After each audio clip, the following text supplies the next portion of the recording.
Good evening once again, all Marist fans, friends, family, and especially alumni around the state, the nation, and the world. Welcome to another web broadcast of Marist War Eagle football on ghsa.tv/Marist. I'm Phil Etheridge, along with 8th grade coach Bob Fear, back at home at Hugh Spalding Stadium on the Marist campus. Tonight is a special night. We are honoring 100 years of Marist football. And just before the game, we had the long blue line, which consisted of maybe 100 or more football alumni out on the field, with the lower programs out there with Coach Fear and his team, the 7th grade team, the 8th grade, the ninth grade, and then they had the flag team for the Notre Dame Academy 3 through 6th graders out there. So this is a big game on the Marist campus tonight. It's our first region game in 6 Quad A. We are playing against the Therrell Panthers tonight. Therrell comes in with an 0-3 record thus far, having lost to Jackson, Decatur, and then last week to Druid Hills 27-6. The War Eagles have a 2-1 record after last week's come-from-behind win over Lovett 24-16. In that game, quarterback Miles Willis had 138 yards rushing and 132 yards passing against that tough Lovett defense. The War Eagles defense shut out the Lions in the second half to secure the win. The first 3 games of the War Eagles were to prepare for the region and for the playoffs. Now the real season begins. Therrell is our first hurdle, so tonight's game takes on increased importance. Bob, the Panthers' record is not impressive, but we know you can't just show up and expect to win. What do you think Marist has to do tonight to gain their first win in Region 6 Quad A? We kind of showed up in the first half last week and thought we were going to win, and we had to get down to business and play good football in the second half, and that's why we won.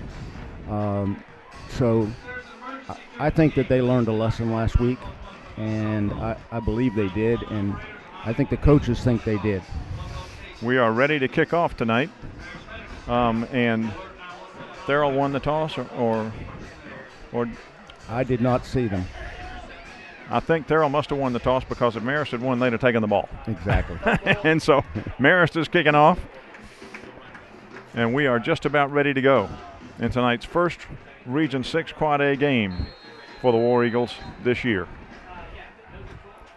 Joe Gogol to kick off.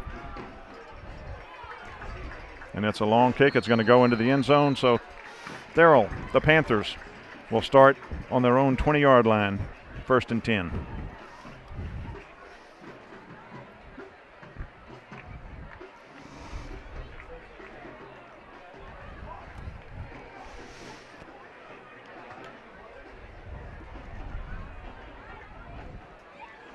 Looks like the quarterback for Therrell is number 3, which on our program shows him a safety and a wide receiver. But that's Izell Jones is who it looks like, if our numbers are correct. And he's back in shotgun. He's got 2 backs standing beside him. And it looks like Therrell moved. We had a man move too, but I believe that, well, let's see what the referees call. Steve Wallace on our side jumped, but I'm not sure who moved first. And the referees are conferring. And now he's looking against Marist, and so it's going to be stepped off against the War Eagles. Marist starts off with a 5-yard penalty. Not a good start. No, not a good start.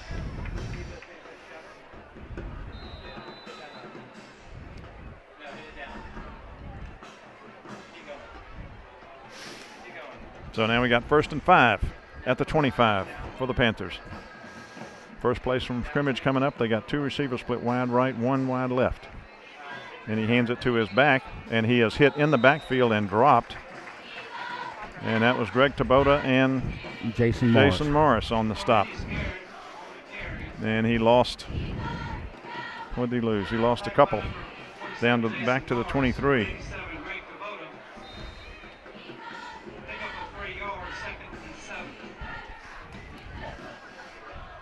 So 2nd and 7 now.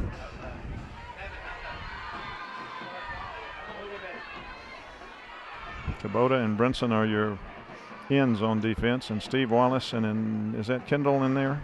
It is Kendall Baker. So that's your defensive line. And Wallace jumps again. I don't know whether he moved or whether Wallace just jumped. Quarterback may be just giving him a hard count. And Wallace is coming out. Think they'll do a little talking to him maybe. Derek Brown goes in to replace Wallace. And it's another penalty against Marist for offsides.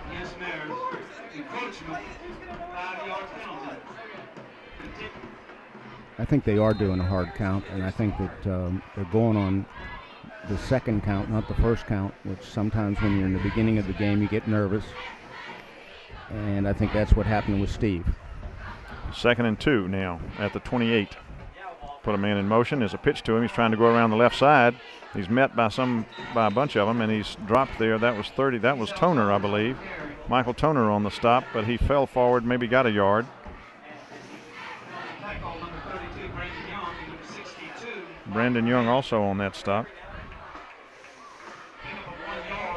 So that's going to take it to the 29, so it's going to be 3rd and 1.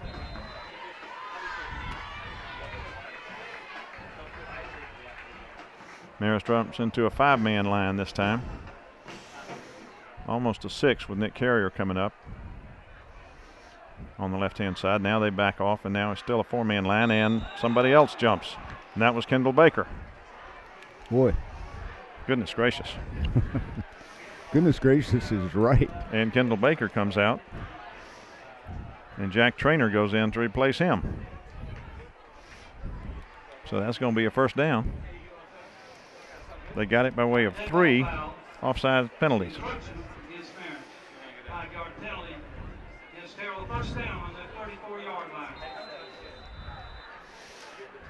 So Therrell lost 2, gained 1, and got 15 by penalty and got a first down. I'm not sure that's called a productive night, but hey, it worked.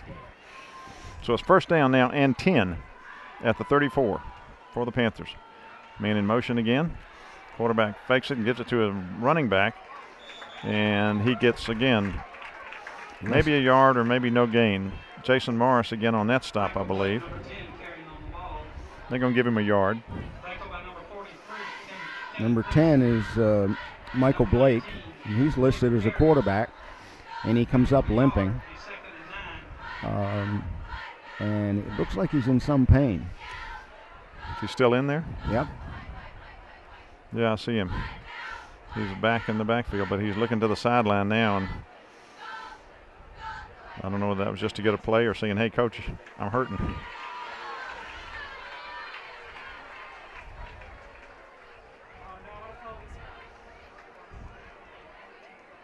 Quarterback keeps it, tries to turn the corner, and he's hit and dropped. Maybe got back to the line of scrimmage, maybe a yard. Michael Toner again on the stop there. And they're just going to give him maybe a half a yard, call it still the 35. He should have pitched it that time. He had a man not completely open, but he was out wide in pitch location, and he should have pitched it. Going to be 3rd and 9. Shotgun this time. Looks like he wants to throw. He's got some pressure on him, and he's thrown for a loss by Greg Kubota all the way back to the 25-yard line. Going to be a loss of about 10 yards. Kubota came in very quickly.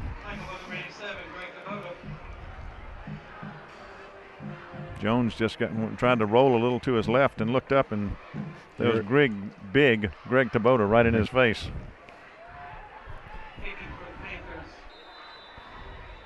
So the Panthers will drop back in punt formation. Gray and Griffin King back deep for the War Eagles. Punter standing in about the 14-yard line and gets a kickoff. It's kind of a knuckleball and bounces out of bounds. Let's see. At the 46-yard line of Marist. Goodness gracious. They didn't even get the first down with the punt.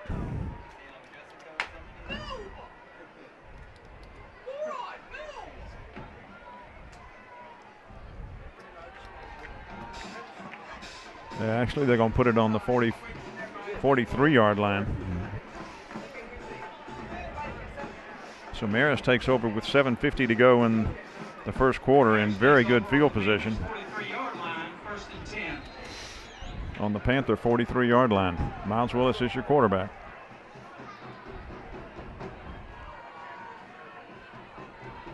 And he fakes it. It's a reverse to Gray King, trying to get around that far right side, and they played that pretty well. They did play it well. And he maybe got 3 yards. They're going to put it down to the 41.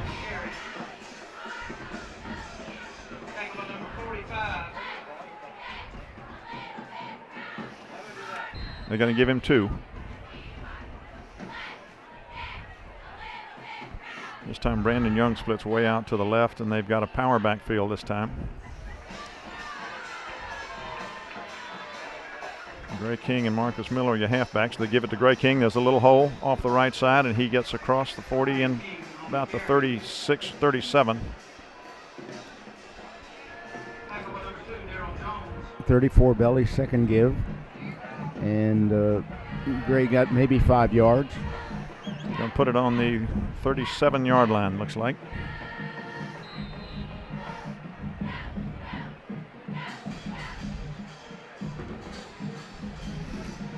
So it's going to bring up a third down and good 5 yards to go. Power backfield again. Tight end on your left. We're looking at a 4-man line with with backs up tight, linebackers. And it looks like he got the first down. It's going to be very close. Let's see. That was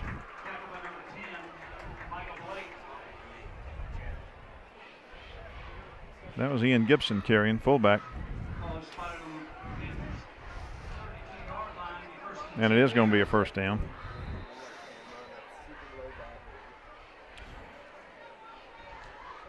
This is the second week in a row we've faced 9 in the box.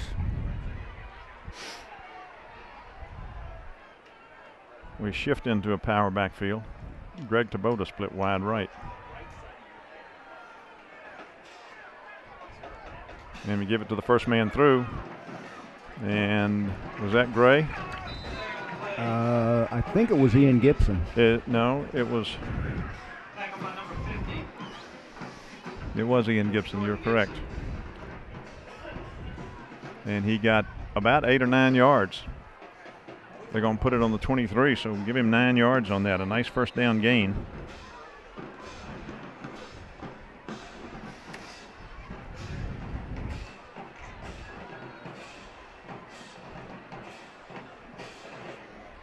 Now we got the halfbacks in the slot. Ian Gibson is the fullback behind Miles Willis. That's Gray King in motion. Miles fakes it, keeps it himself, cuts up and gets the first down inside the 20.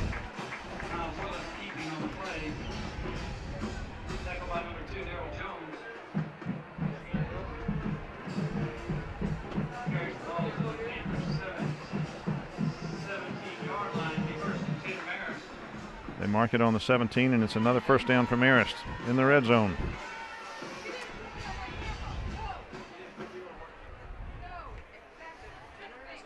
First and 10, War Eagles on the 17. First quarter, no score.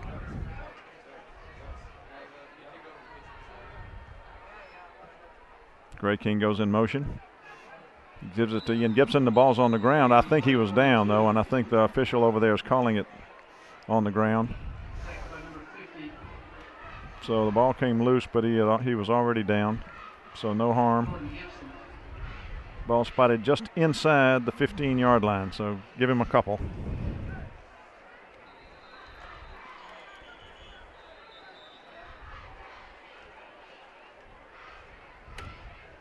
Referee's timeout.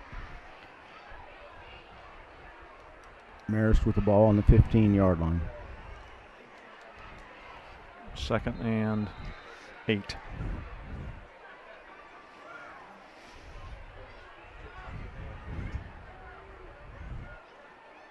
This time Miles puts Miller in motion. He pitches to him. And he got down to the 10. Marcus just tripped. Yep.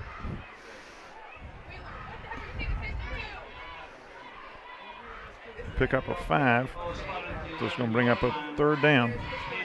Third and a couple. Well, they're not putting it on the 10. Looks like they're putting it more like on the 11.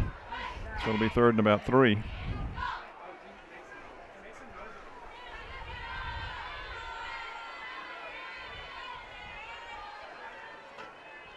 Give it to his fullback, goes up the middle and gets, let's see where they spot that one. That's going to be close again. It's Griffin King at fullback carrying, and they're going to put that on inside the 10 to the 9. Only gave him a yard on that, so they're still short. Fourth and about 2.5.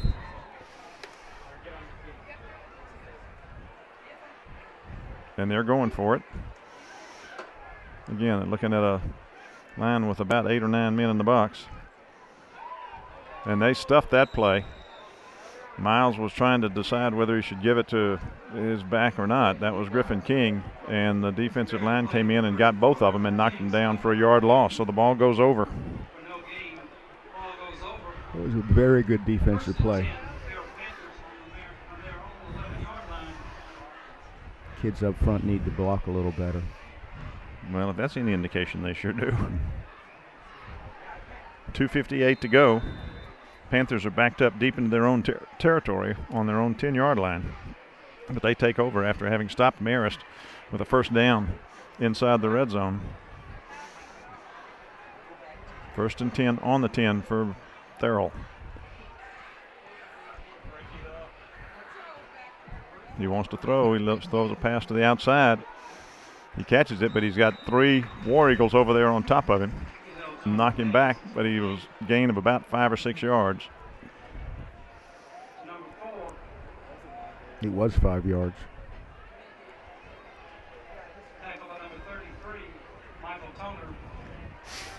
Michael Toner was the leading tackler on that. And they're going to spot it on the 15, just across the 15, so pick up a 5. 2nd and 5 at their 15. 2 receivers split wide to the left, 1 to the right. He wants to throw. He does. He fires it over the middle, and it's intercepted by Nick Carrier. He's at the 20 to 15. He spins off at the 10. He's still going. He's at the 5, and he's hit.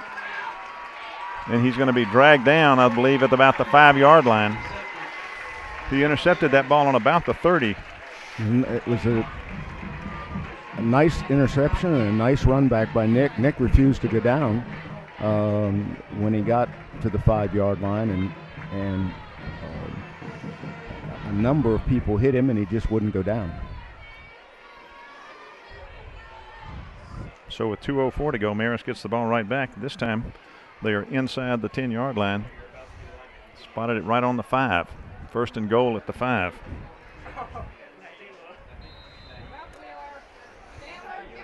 Power backfield behind Miles Willis.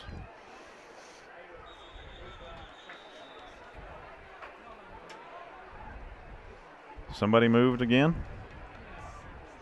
Offensive lineman stepping off a penalty. This is not good. No. I mean, we got to show a little better concentration. That was Derek Brown who jumped. Actually, I think he flinched is what he did. I don't think he actually jumped.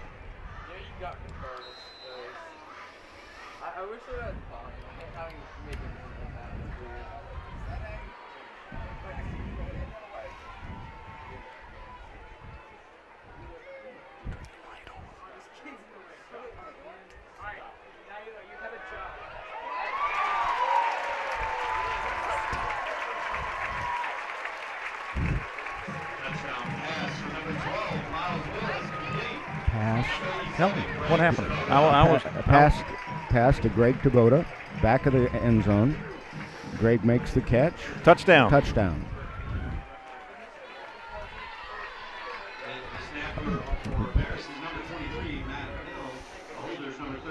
Greg Taboda, the big tight end in the end zone for the touchdown for Marist. Thomas Andrews is going to try the extra point. I'm happy to see him back. Brandon Young is the holder. It's a good snap. Ball's down, kicks up, and the kick is good.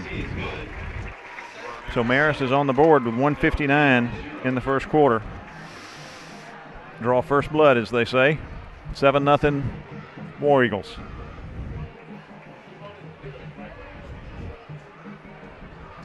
That time Greg just used his height to bring the ball down against a shorter defensive back. He ought to be able to do that very frequently, you know. Since he's 6'5". Exactly, and he's a big kid. Yeah. He's 6'5", 240 pounds. He's got an awful lot of colleges looking at him. He's going to make somebody a good ball player. Yes, he is. He's a very fine football player. And he's a very fine guy, too. Good guy. I just noticed, I don't know whether we're ever going to get a look at it, but we got about a nice quarter or third moon right up over our heads to the right. Really pretty night here at Hughes Spalding Stadium. And number 1, David Johnson, set to kick for Marist. Number 11, Joey Gogol. Joey Gogol ready to kick off again for Marist, now leading 7-0 with 1:59 to go in the first quarter.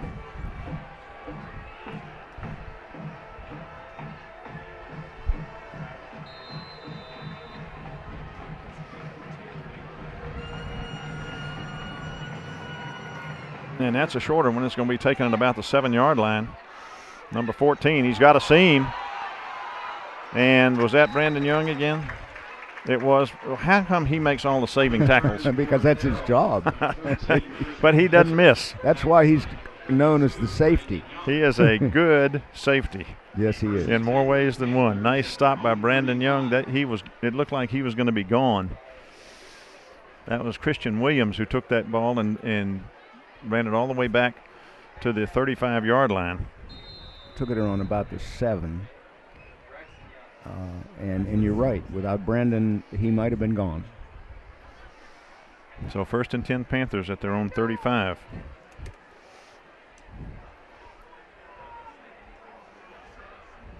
I don't know whether you call that a shotgun or a pistol. He's standing there with 2 backs beside him. And he hands it to the first back through, and he is hit and dropped before he could get to the line of scrimmage. Interior of the Marist line on that one. Brought down for Marist by number 66, Stephen Wallace. Stephen Wallace, one of the leading tacklers on that. And that's going to give him a loss of 1 back to the 34.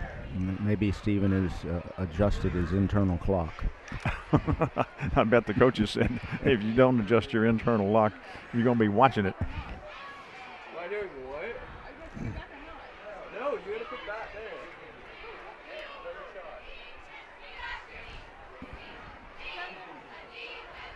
Shotgun again. This time he hands it to the back coming this way, wants to get somewhere, and he hesitated, which was a fatal mistake. Steve Wallace, Ken Brinson, he shut him down going to his right. He tried to turn around, and there was another 2 or 3 guys right there and dropped him for another loss back to the 30. Yeah, he wasn't going anywhere regardless. There were too many after him, too many blue hats.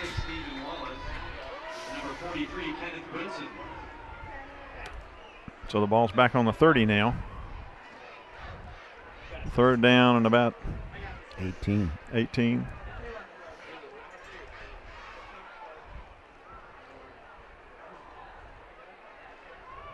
He wants to throw. He's dropping straight back. He's got a little pressure. A little more pressure. Makes one man miss. Makes another man miss. Goes up the sideline, and Jason Morris kind of runs him out of bounds over there. But he got out to the 30. See where they're going to spot it. 39-yard line. So pick up of about 9 yards, but that's going to be short.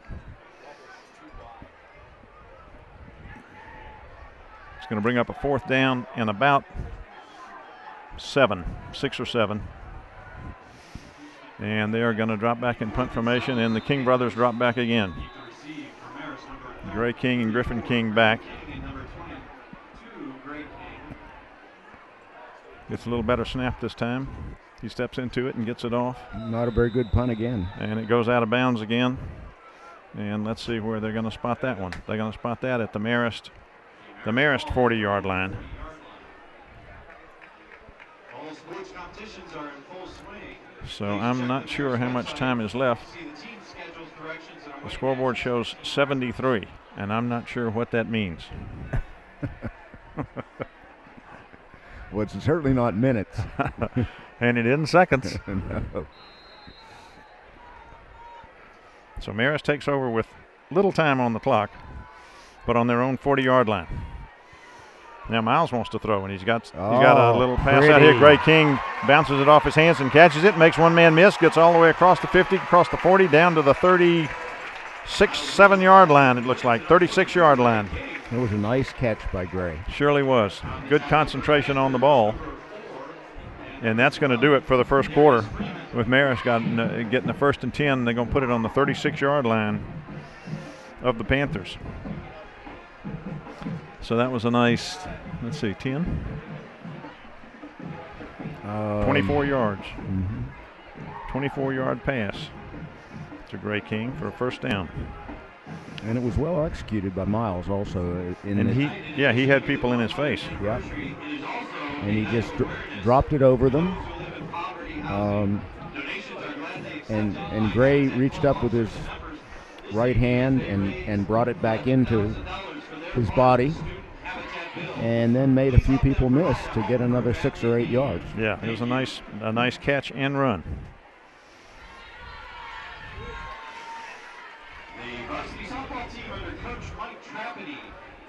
So 1st and 10 Marist on the Panther 36.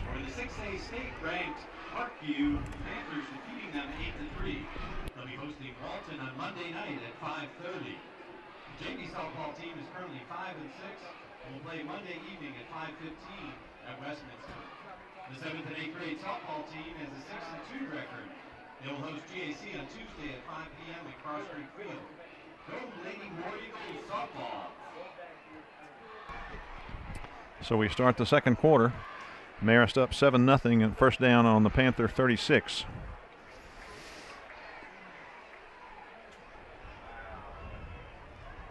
Backfield is Griffin King at fullback. Marcus Miller and Gray King are your halfbacks there in the slot. That's Gray King in motion. And then he stops as he gets back to the power formation. Nope, now he goes back up into the slot again. Now he comes in motion. And he gives it to Griffin King up the middle. And he gets maybe a couple, and a flag maybe down. 3.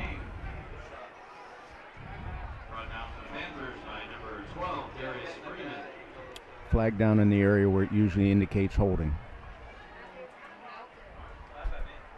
And he seems to be pointing at Marist direction, so it may very well be against us. Or maybe it's a chop block. I don't know. I would think it'd be more chop block on that kind of a dive play than hold, but I guess you could grab somebody too. Let's see, they're still having a discussion.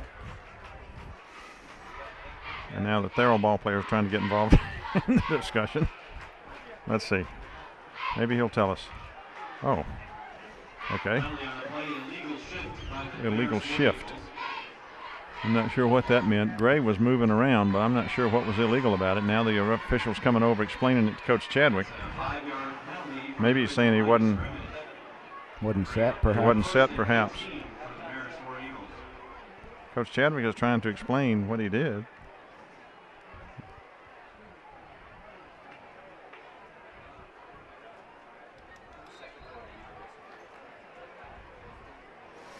Coach Perez and Coach Chadwick. Marist is up to the line of scrimmage, but this official has been talking to our coaches, is coming over here now talking to the ref. He is a message carrier, I think. Let's see.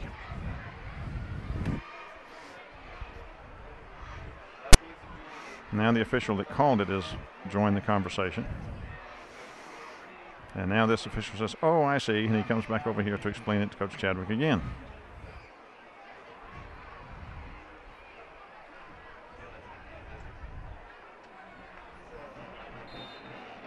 Chadwick, I don't think he's happy about it, but he accepts it.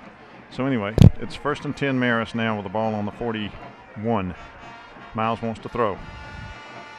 He does throw. He's got a man streaking down the sideline, and it's just a little bit overthrown. Gray King had him defenders beaten by about 2 strides.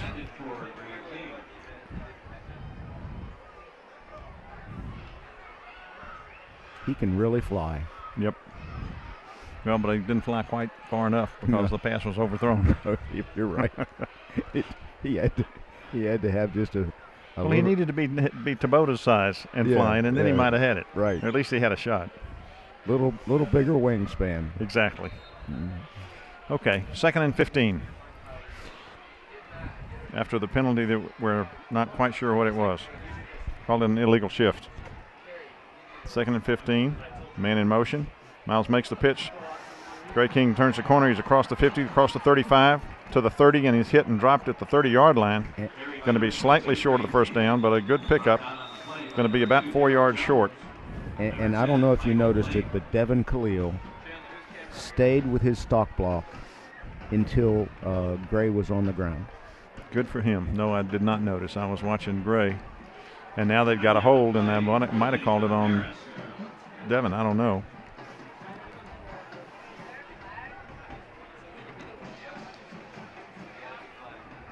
But I saw the preliminary signal was holding. It must have been against Devin because it's right here the where spot he of the was foul, doing. right. And they're going to mark it back to the 42. So really it was a loss of 1 on that play. Personally, I think it was a perfect stock block. Well, go down and tell them so. Come on. And we're trying to teach that to everybody who plays the wide receiver position for Marist. That's right. It's a crucial block, absolutely. Now they pitch it the other way to Miller, who makes one man miss, gets across the 40. He's still going. He's still driving. And he got the first down. And he did get the first down across. Well, no, wait a minute. No, the first down's another. He got past the first down marker, not the second first down marker. You're right. He got to the 35, just across the 35. Pickup of a good 7 yards.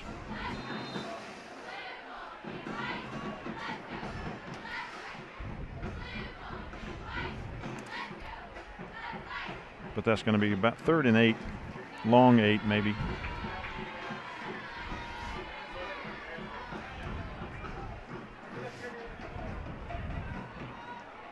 Power formation this time.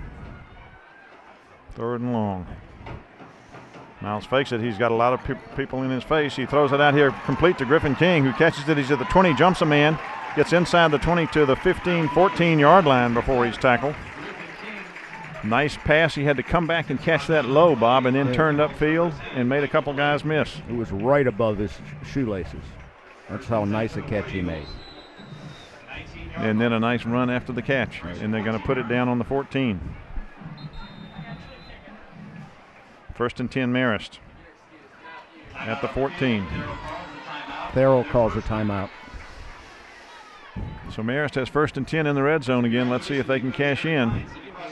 1st and 10 at the 14-yard line. 10:22 to go in the second quarter. Marist up 7-0.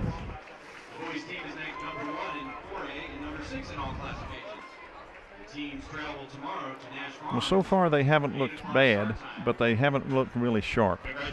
I mean, I think it's probably, don't you agree? I mean, it's kind of hard to look sharp against, and I don't mean to be discourteous. No, against a team that you're not too fired up about. I mean, they're 0-3. They've scored 13 points for the year. They've been beaten solidly by at least the last 2 teams they played. I think Jackson beat them 14-0. And I think Decatur beat them like 46-7.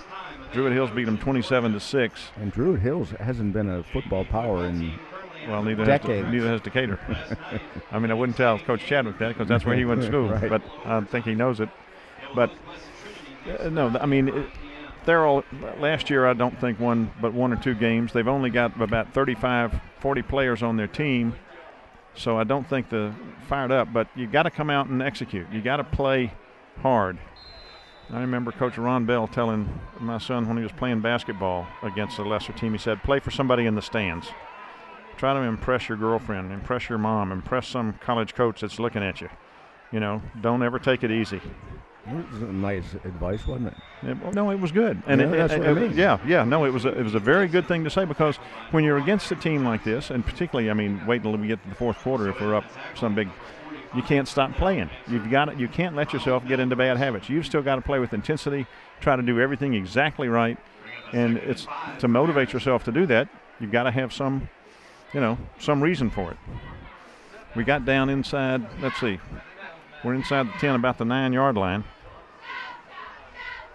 Second down. Miles fumbles the ball. That is a loose ball, and he was not down, and I think Therrell got it. I think they did. Yep. Miles fumbled it forward down to about the 2-yard line. Number 1.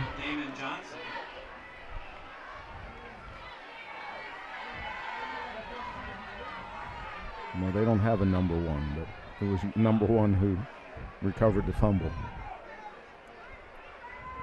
At least they don't have it in their roster. So Therrell stops another drive from Marist, and they take over deep in their own territory with 9:39 to go. Still very respectable in the first half, only trailing 7-0. Marist defensive line shifts around. They got a 5-man line now. He's back in his end zone. He wants to throw. He does. He fires it across the middle and intended for number 11, and they don't have an 11 in their roster either. So I'm sorry that we're not able to tell you who these people are. But it was bounced off his shoe tops. Would have been a good catch, but if he'd have gone down, he could have had it. But he just kind of reached down, and the ball goes incomplete. 2nd and 10 on the 2, their own 2. Trying to make us jump, and we don't jump that time. He wants to throw again. He's got some pressure back there. Toner hits him, and he throws it. Going to be way out of bounds. And looks like he was outside the tackle box. Well, there's a flag back there, though. There is? Yep, right on the end line. Yeah, I see it. And he's checking with the official on the far side. But if he thinks he threw it away, it's going to be a safety. Intentional grounding in the end zone. Safety. Marist got 2.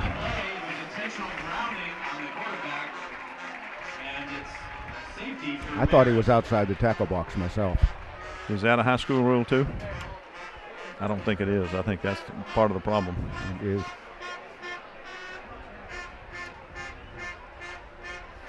So they will kick off to Marist.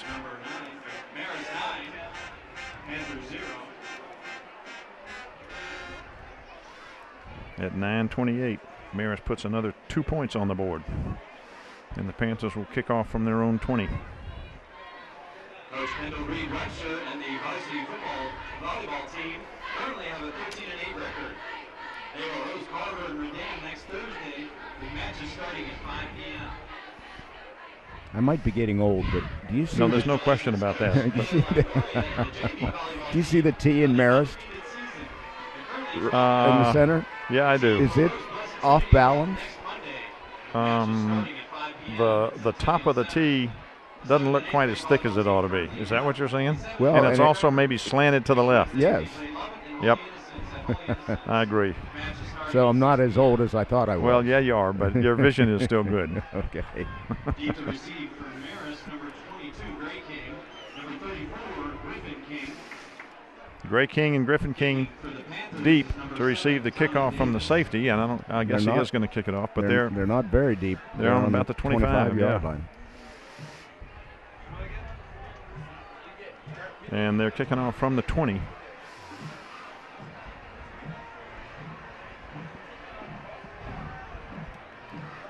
So they're about 55 yards deep, so that's probably about right.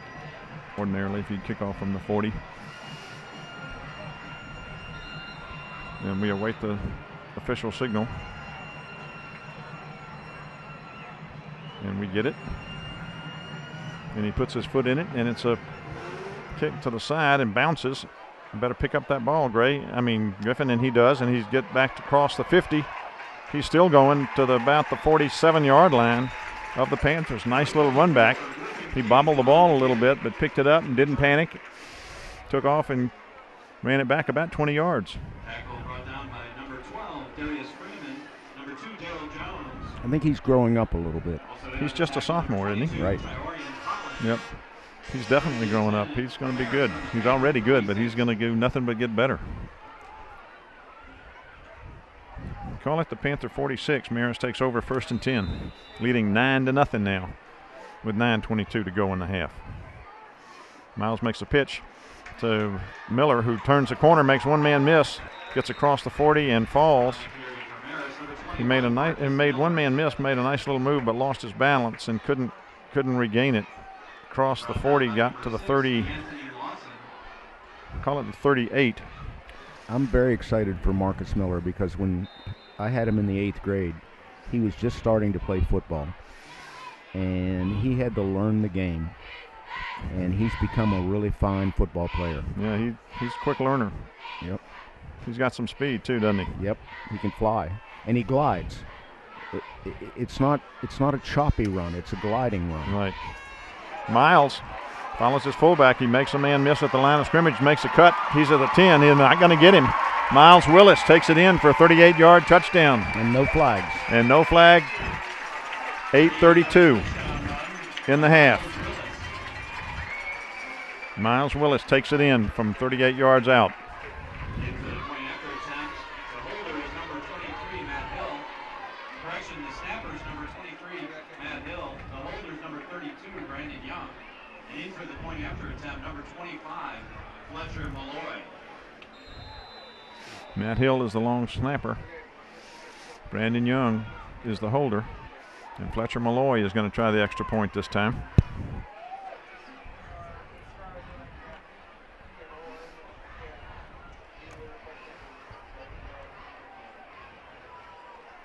Good snap, good hold, and good kick. 7 points on the board for Marist with 8:32 to go in the half. And now they lead 16-0.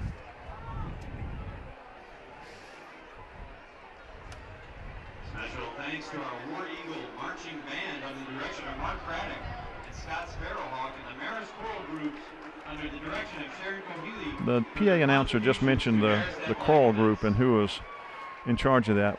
I wanted to say, and I wish I knew the names of the young people that sang the Star Spangled Banner tonight. They called it the Marist Trio. And Very they were good. absolutely outstanding. It was one of the best renditions of the national anthem that I think I've ever heard.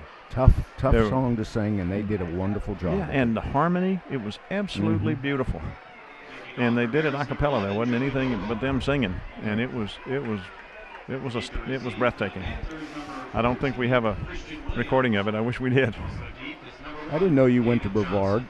I didn't. Well, you had your a cappella. Oh yeah, down. Listen, I got it.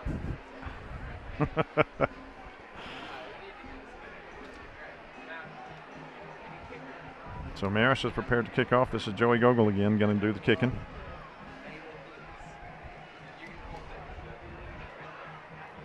And number 1, who we don't have, and number 14, who I'm not sure is correct, Kristen Williams, for the Panthers, are deep, standing inside the 5. Referee gives the signal. Mr. Gogol puts his foot in it, and it will be returned. Caught on about the 15, trying to decide which way to go. Doesn't matter. Nick Carrier comes and makes a very good open field tackle and drops him on the 15-yard line. That's just the way you draw up the tackle. Kept his feet under him, wrapped him up, and just planted him. If you could put his heart into a much bigger body, he would be an incredible football player. He's just so small.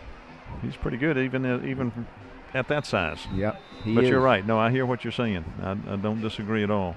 They're going to put it on the 17. First and 10 Panthers on the 17.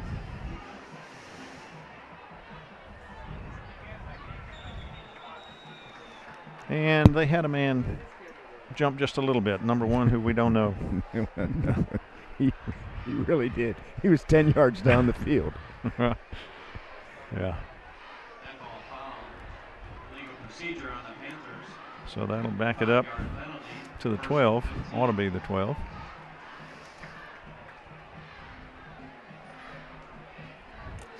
First and 15 on the 12-yard line for the Panthers now, trailing 16-0 in the second quarter. Receivers split wide to both sides. He wants to throw. He's got some pressure. He fires it over to his right and overthrows everybody.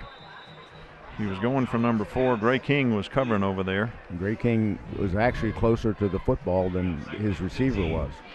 And I'm not sure who that was intended for, because we don't have a 4 in the white jerseys for the Panthers. And oops, wait a minute, look, there's a number 1 down here between 44 and 63. Maybe that's why we didn't see it. And that's Damon Johnson, who's a good player and who we have missed calling him.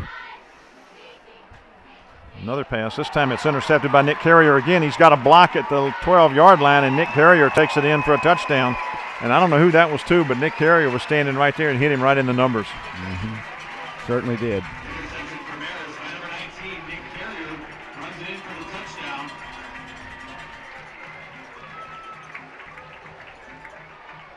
The long snapper is number 23, Matt Hill. The holder is 32, Brandon Young.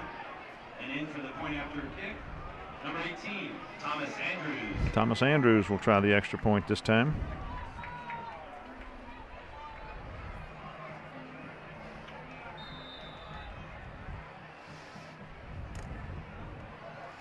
Oh, and they're gonna try a 2-point play, and that didn't work very well. But they figure they might as well try it. The 2-point attempt is not completed.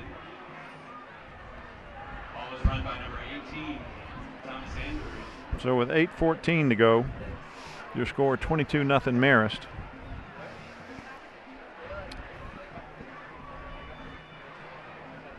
We are pleased to have on campus tonight those boys and girls who participated in one or more of our soccer summer camps, including soccer, baseball, basketball, cheerleading, lacrosse, football, and tennis. Many of them are wearing their summer camp t-shirts tonight. So Marist in about 20 seconds put another touchdown on the board after their last one. So in the space of about 25 seconds, they scored twice. That'll happen if you intercept on the 10-yard line, I guess, right? Yes, it will.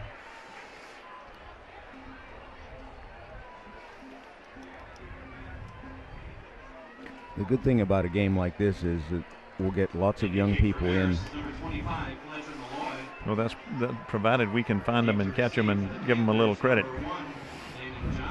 That means we've got to depend on our spotters. I know.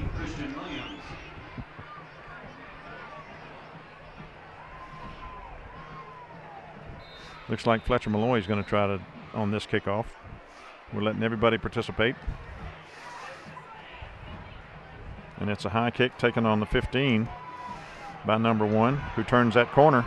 And he's got some speed, and he's knocked out of bounds over there by On the return for the Panthers, number 1, David Johnson. Run out of bounds Fletcher by Malloy. Number 25, Fletcher Malloy. But after a nice run back out to the 40-yard line, 45-yard line of the Panthers.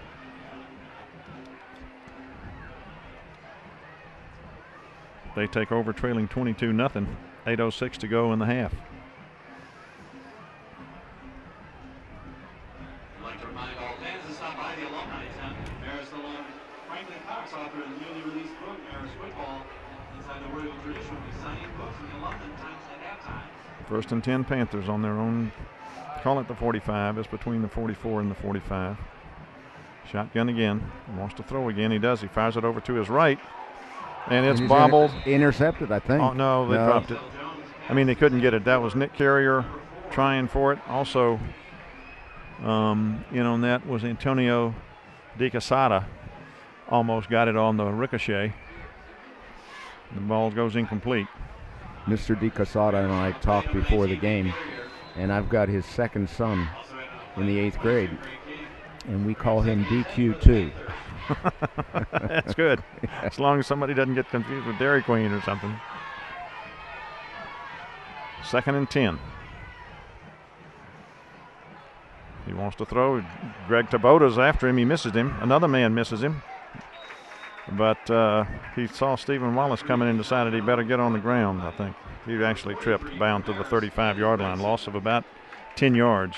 Well, Greg, he just kind of stepped out of Greg's hold. Right. And then Kenneth Brinson got a shot at him. Okay, that's who I missed. I couldn't see. And then there was there was Stephen Wallace, and you're right. He probably just decided this is futile. this is getting a little risky. This could hurt. Right. This could hurt. So we got 3rd and 20 now from the 34. Again, receivers wide to both sides. Oh, bad snap. He's going back to pick it up. He's got some people chasing him. And Michael Toner, I believe. It was Michael. Drags him down, and he may have twisted an ankle back there on about the 15-yard line. And that's Damon Johnson, who was running at quarterback that time. He has been a receiver and quarterback and running back in this game. He's an athlete. But that was a bad snap. That really wasn't his fault. No, but it's a 20-yard loss back to the 15-yard line. It really was a bad snap. And they're going to have to punt from just about their own end zone. And Gray King is barely back by himself. Griffin is also back, but he is way up. And there's a very high snap, but he gets it right on his goal line and gets a kick off, but it's a very short kick. Not even going to get out to the 20-yard line. That wasn't touched either, was it, Bob? I don't think so. I don't think so either, but the ball's going to be blown dead at the 19-yard line. So if the line of scrimmage was the 15, that's a 4-yard kick. But actually he was lucky to get it off at all. He was right on the goal line. Another bad snap. Yeah. Wasn't his fault. He had to jump for the ball. That, on a timing play like a punt, anything that throws off the timing puts you in jeopardy. And now there's a flag down or something. Let's see what they're talking about. I think it's an equipment issue. One of the young men for Therrell had some bandaging on his arm, and I think they made him take it off. First and 10 for Marist. Oh, okay. Well, they had this big discussion there at the 19-yard line, but apparently it wasn't anything that they're doing anything about. So Marist takes over. 6:06 now in the half. On the Therrell 19-yard line. Leading 22-0. Griffin King is your fullback. Miller and King halfbacks. Miller's in motion. He fakes a pitch. He rolls out. He wants to throw. He's got a man out there, and it's complete. And that's Greg Taboda again. His second touchdown of the night. Little 19-yard TD. So big tight end. I like passing to tight ends. I like touchdowns by tight ends too. And that's a totally unbiased, objective opinion. That's right. You just like Marist touchdowns, that's all. That's true. I do like that. Number 18, Thomas Andrews. Thomas Andrews to try the point. At least it appears that way. We'll see what happens.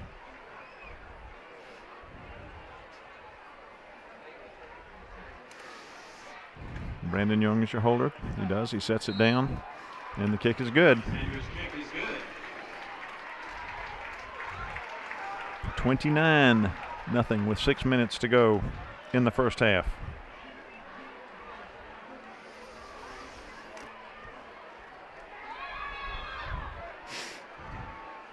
So after kind of a slow first quarter, Bob, Marist has scored 3 touchdowns and a safety in the second quarter. Yes, they have.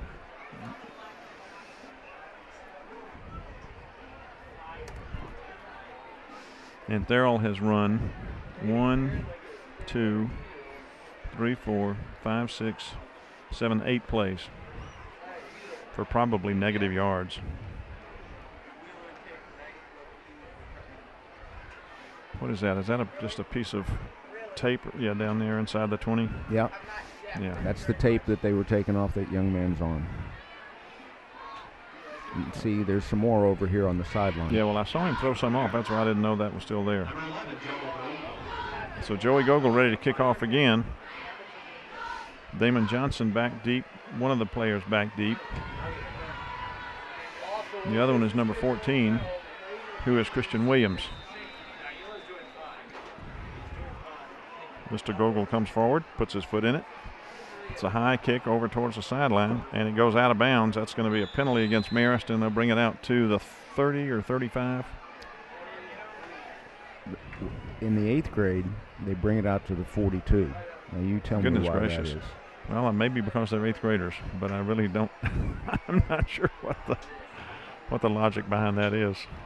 Oh, well, I'm sure they have some, though.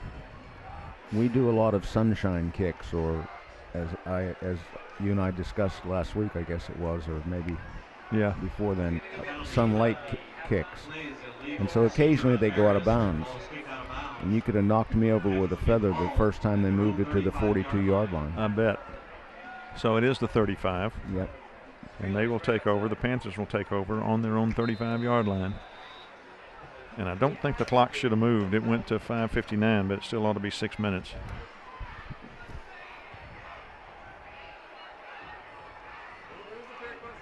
Hands it to his back. He's got a little bit of a hole, and that's Johnson, and he was hit and dropped by Michael Toner and then kind of finished off by number 42, Ian Gibson. And actually he lost a yard. So 2nd and 11 at the 34.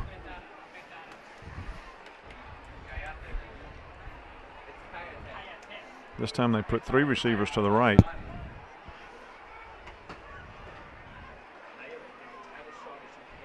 A good snap this time. He fires it over to his right, and he can't catch the ball. It hit him right in the hands, and he was too interested in running before he had it, and bobbled it and dropped it, basically. Actually, the play was set up pretty nicely. Yeah. They had the 2 other wide receivers were going to block for him, and he caught the ball behind the line, or would have caught the ball behind the line of scrimmage.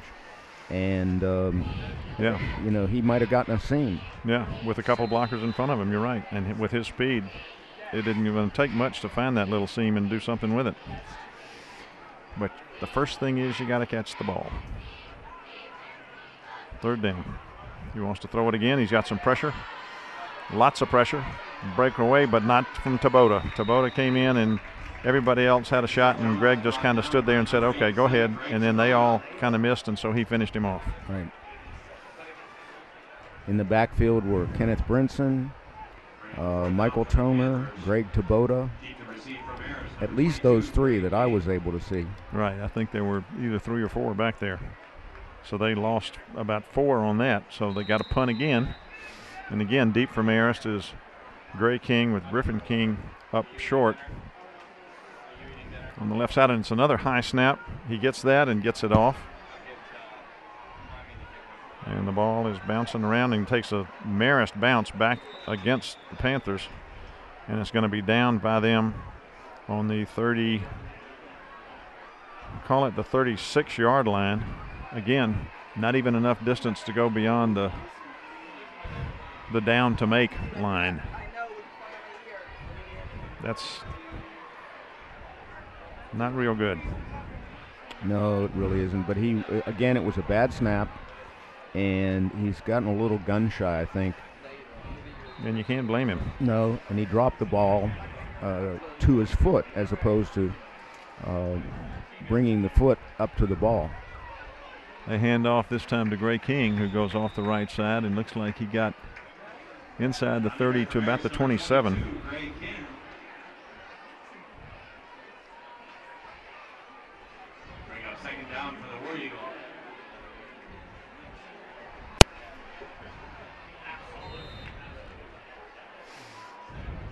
Second and about 1 on the 27 for Marist. This time they're in the shotgun. Miles fakes it. He wants to turn the corner. He's got a pitch man out there, but he keeps it and cuts up, makes one man miss, gets inside the 25 down to about the 21 for a first down. He had Marcus Miller trailing him as a pitch man. He could have pitched, but he played the pitch off the defender over there and tucked it up himself and cut it back and picked up a nice gain down to the 21-yard line, pick up of about 7 yards, first down. He's another one whose decisions keep getting better and better. We don't hear Coach Etheridge yells quite so much from. Well, that's because we're a little further away tonight. Right. You never know. This time he hands it to Gray King, I believe. Isn't that Gray? Yep. who hits up inside the 15-yard line, and there's a flag. Let's see what that is. The referee was right there as Gray was being tackled. Yeah, it could very well be a face mask. That's what I'm guessing. They're looking at the Therrell team and the player, I believe.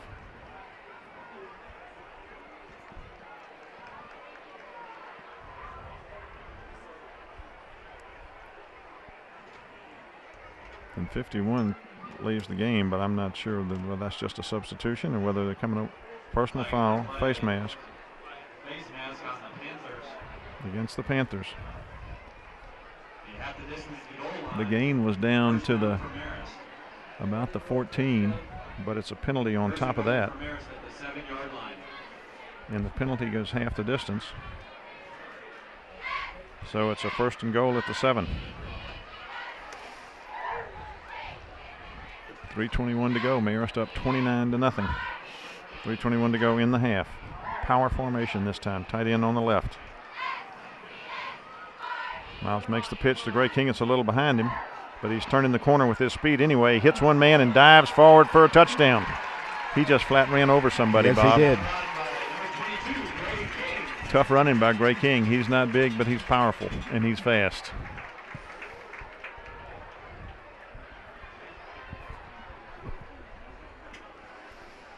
The snapper is number 23, Matt Hill. Holders number 32, Brandon Young. In for the point after attempt to kick is number 25, Fletcher Malloy. Fletcher Malloy ready to try the point after, out of the hold of Brandon Young, and the snap of Matt Hill. It's a good snap, good hold. Kick is up. Kick is good. Malloy's kick is good. I hope they don't try any more of those 2-point attempts with the flip. Yeah. Put the football behind your back. Yeah, I don't think they will. Not up 36-0. I think that would not be something they would do. They had to try it early just to see if they could do it, get a little practice against the live team, but I would think that would be kind of rubbing salt. I don't think they'd do that. No. And certainly the execution wasn't very good. Right. Yeah, they need to try that against the scout team a few more times. Right. Although I did see him do that in practice one time, and it was just perfect. But there's a little difference in doing it on Friday night as opposed to Tuesday afternoon or something. Deep to receive for the Panthers. Number 1. Well, Marist is up 36-0 now in the first half. We still got 3 minutes to go. Also back is number 14, Christian Williams on the kick for Marist. Number 18, Thomas Andrews.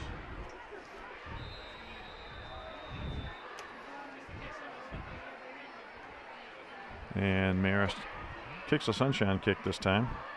Taken by the short man, who's hit and dropped inside the 30.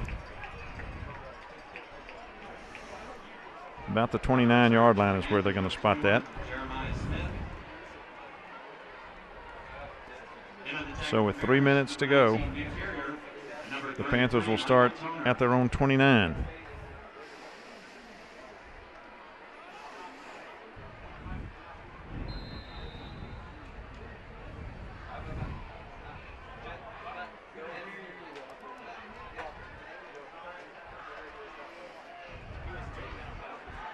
This time I think Ezell Jones is going to be in at quarterback. And Damon Johnson is going to be a running back this time. Devin, where are you going now? We'll get food during halftime. It's had so much time. Oh, wait, Devin, let me come with you. No, you're not going. And he gives it to Johnson, who tried to go to the right and then cut back and was dropped back there by Matt Hoey. I think was the Somebody else is hurt. one. For us or for them? For them. Number 51.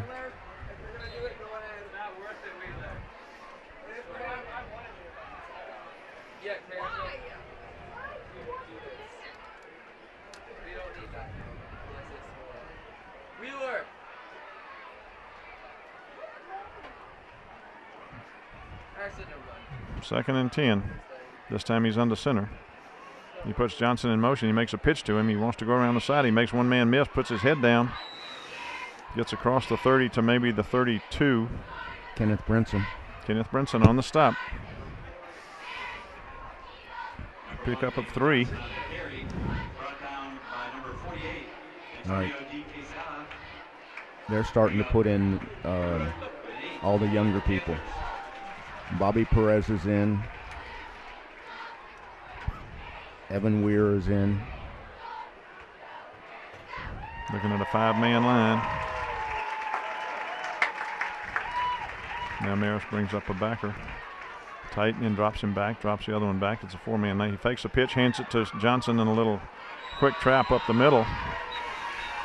And there's a flag down, and he's hit and dropped. And that's 62. Lost his helmet, and he's coming up limping. And that's Lot Gwynn. We cannot afford for him to be hurt. I don't think he's that hurt. He's limping off. Yeah, but he's doing it on his own power. Right. And the penalty was against the Panthers, and it was declined.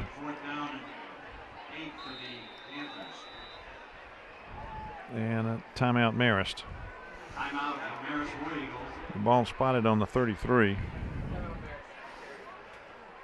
So it's going to be 4th down and about 6. Antonio Di Casada's in.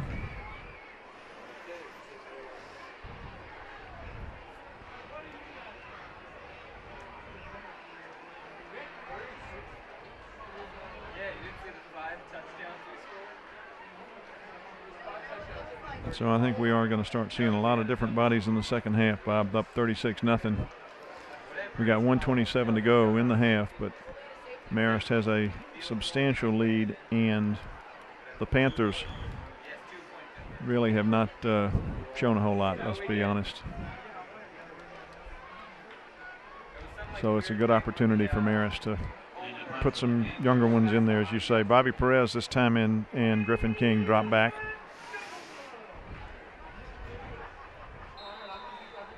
And punter's back on the 20-yard line, hoping that he doesn't get a snap over his head again, but he does. But he makes a good catch, goes back and pulls it down.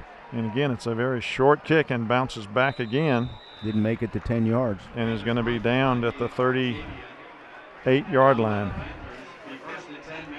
Don't you think that punter would have something to say to the center by this time? I would hope so.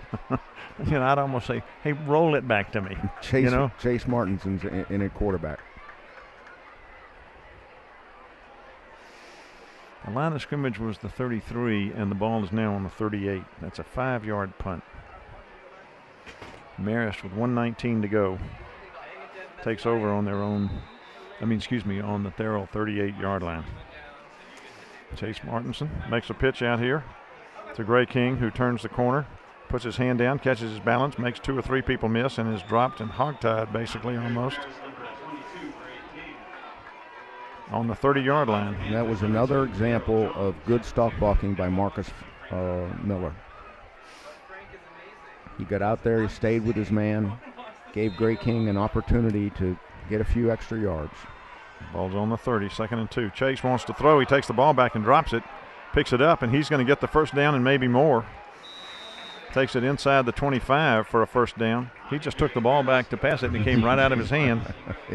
I've seen the pros do that, Chase. Don't worry about it. That's right. It certainly did. So the ball's going to be marked across the 25. Call it the 24-yard line. 1st and 10 Marist at the 24. Martinson wants to throw this time, and he does. And he comes back and makes a nice catch, and the catch was by Grant Harrell. Nice catch by Grant. Came back for the ball and made a nice catch.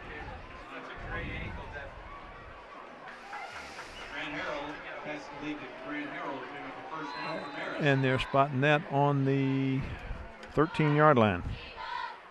First down.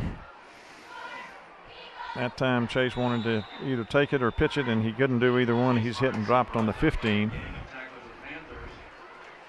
I think he should have given it myself. And Marist took a timeout. I'm a little surprised at that, to be honest. I don't think it's about running up the score. I think it's about getting Chase to be more precise on his reads. Well, I think you could talk to him.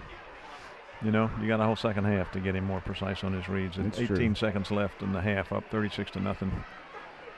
Ball on the 15-yard line.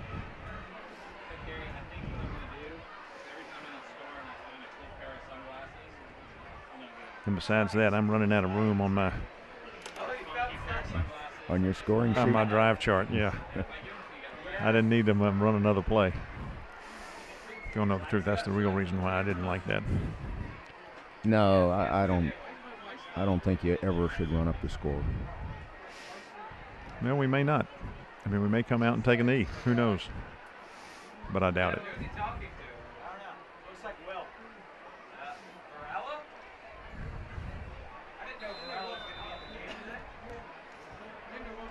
Second down. Chase is under center.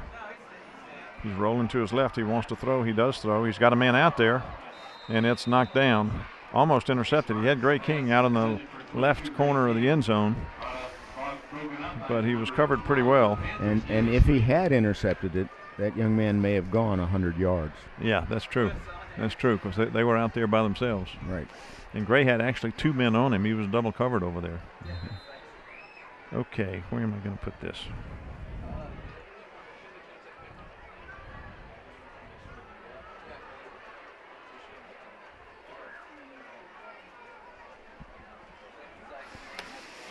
Chase under center again. He wants to throw again. It's a quarterback draw. He keeps it. He gets inside the 10 to about the 7, and he's dropped. Clock is running now, and they're going to call another timeout with 4.2 left. They're going to try a field goal, I guess. Looks like the field goal unit coming on, doesn't it? Yep. Marist used their last and final timeout. Ball's on the 7. And they are. They're going to give Thomas Andrews a chance to kick a field goal.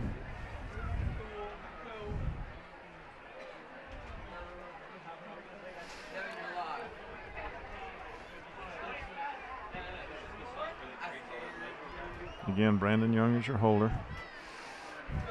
Matt Hill is the snapper. Thomas Andrews going to try a field goal.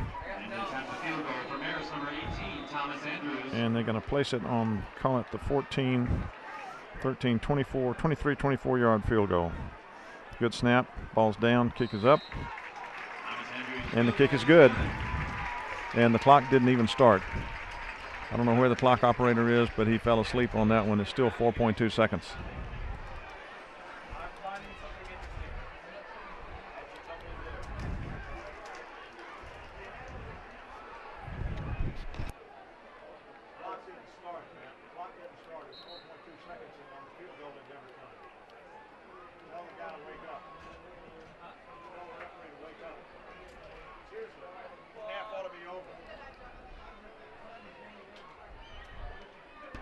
And now the referee's coming over to talk to Allen to say, see, look at him. I think he's saying that's the half, because the clock operator did not start the clock, and so the head ref came over and said, that's the half. Basically, he was saying, hey, fella up in the press box, start the clock. Didn't he, Bob? He must have.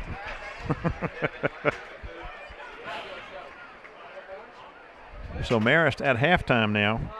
39-0 lead, and I dare say we're going to have a fast clock in the second half. If you're up by, what is it, 30, 25, 30, something like that. They have a fast clock, which means it doesn't stop practically ever. That may be what they were doing, making sure there's a fast clock. You think? So we're going to take a break. We're going to take a break for halftime. We're taking a break for halftime, and we'll come back after the half.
much as our lovely auxiliary squads move from Candy to the cameo hit Single, the single life. Just having fun. Single. Life. Word up.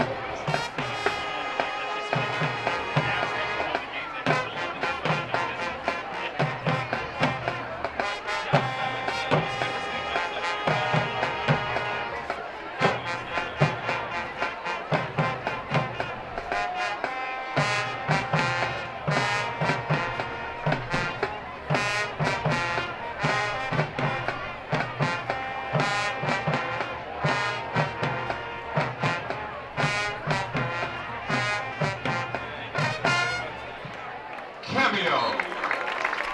Candy, single life, word up.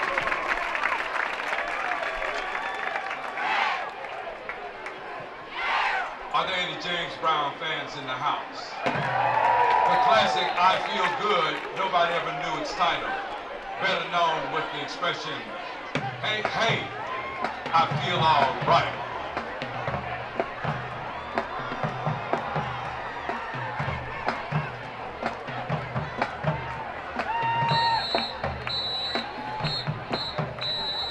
Big Bad Panthers, you know what to do. We come to the end of our presentation giving our football team a little uplift through Panther fight.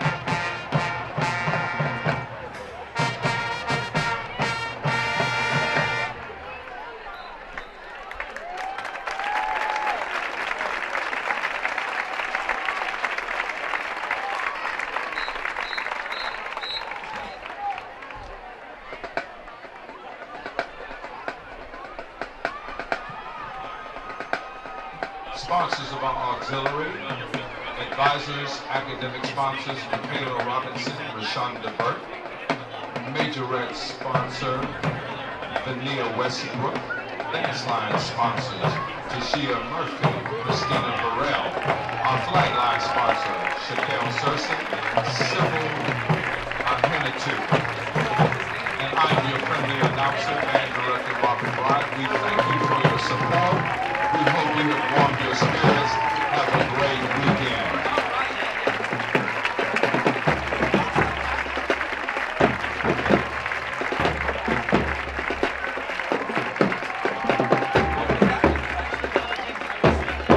Let's give it up for the Therrell High School Marching Panthers.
Co-captains are Sebastian Koff and Dennis Frank.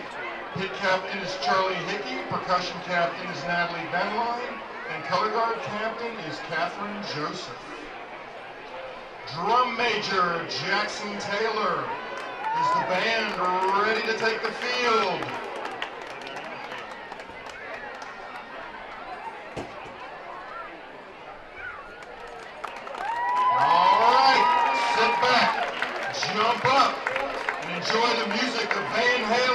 as presented to you by your very own Marist World Eagle Marching Band.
Marching Band.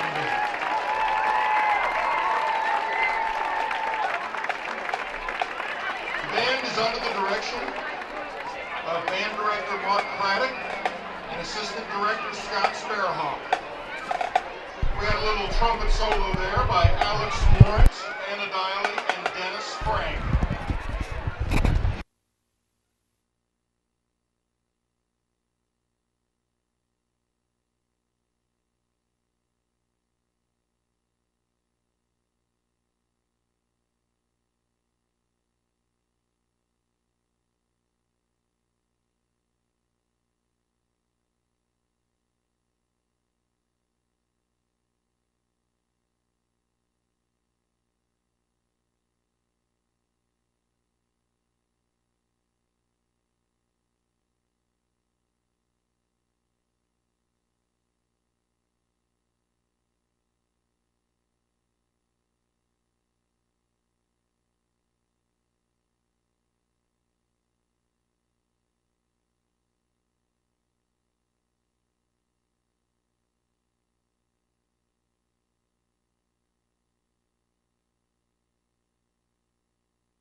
Phil Etheridge and Bob Fear back here at Hughes Spalding Stadium at halftime.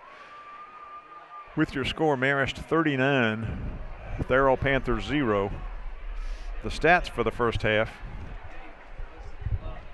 Marist ran the ball 23 times for 157 yards. Completed 5 out of 7 passes for 85 yards. Total yards 242 yards. Marist was penalized 7 times for 35 yards.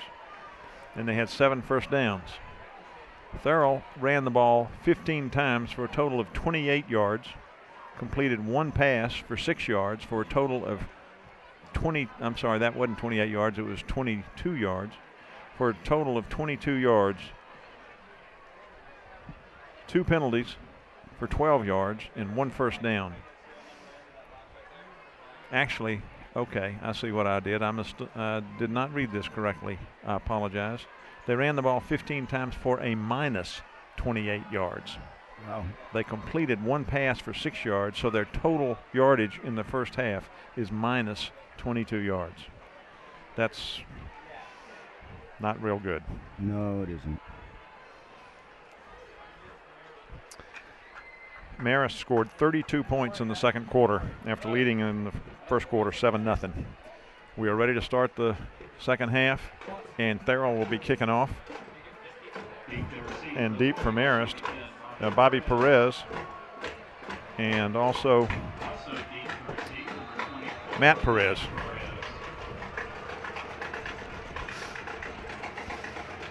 And he gets the signal, and he kicks it, and it's a short kick. Sunshine kick. Caught by Marist on the 39-yard line by Matt McGee.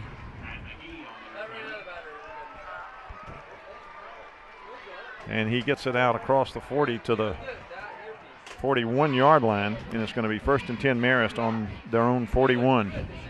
I wonder if they think they were trying to get the football back or if they just have basically given up.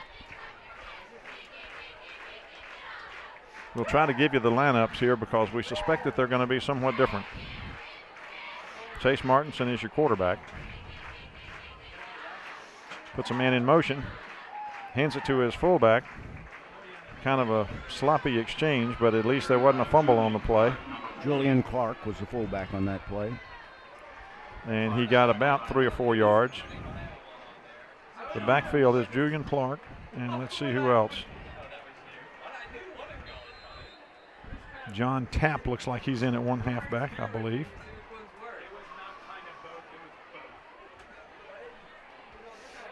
And the other halfback is Matt Perez. That's Perez in motion. He hands it to his fullback again, who gets across the 45 to the 46, 47-yard line.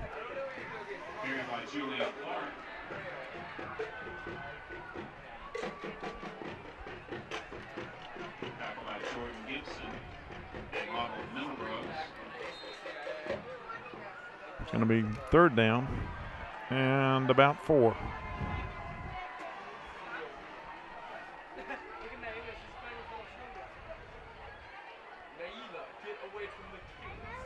Gives it to Julian Clark again, who gets close to the 1st down. He got across the 50, but I think he's going to be just a tad short. Just a tad short.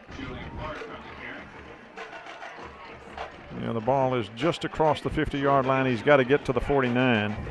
So it's going to be 4th down and less than 1.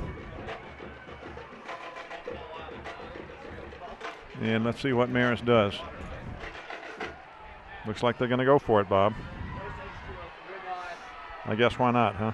Yeah, there's no reason not to.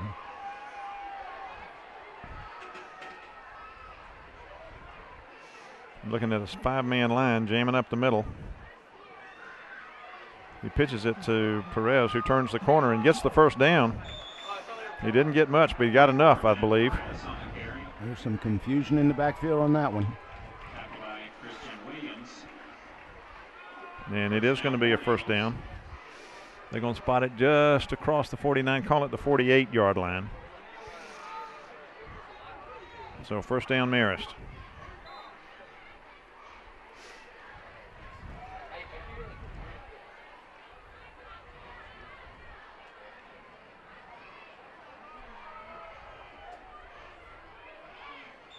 motion.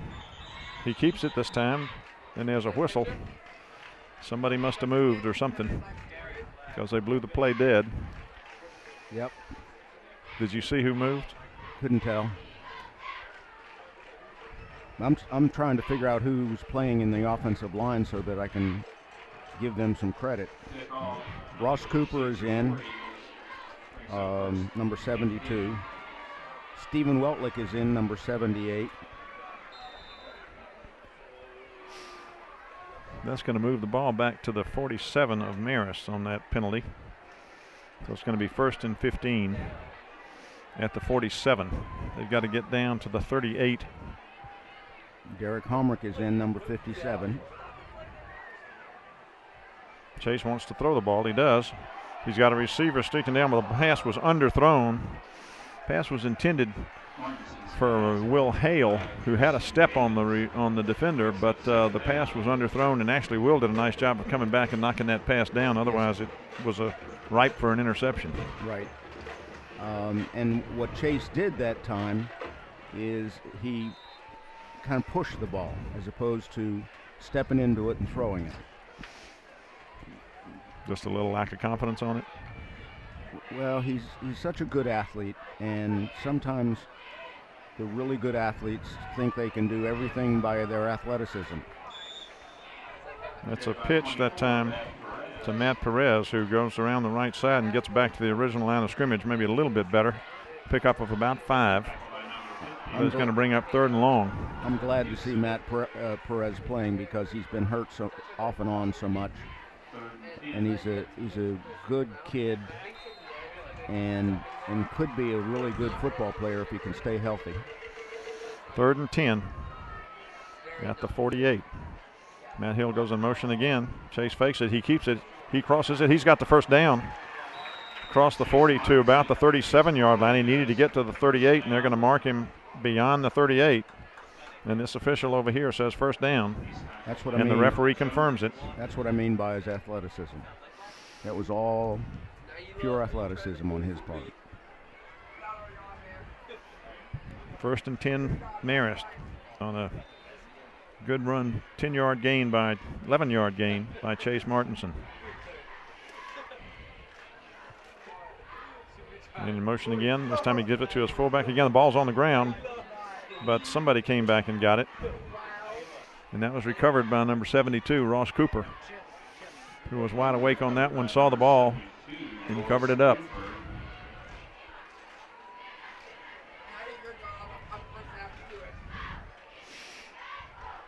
And actually it looks like they gained about a half a yard or so on that, but we'll still call it the 37.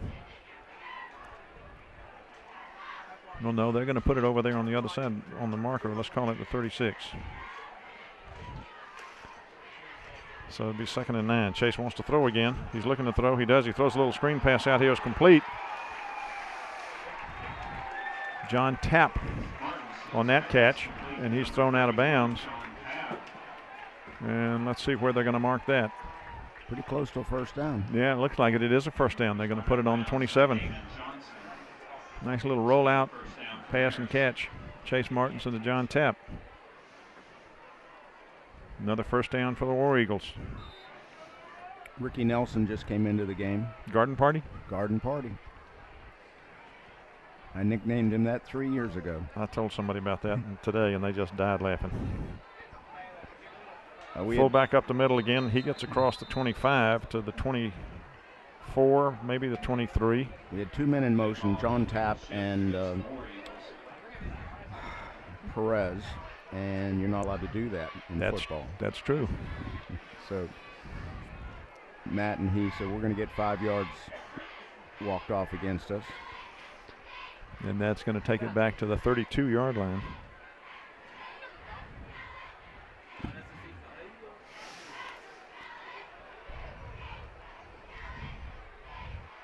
So now it's 1st and 15 at the 32.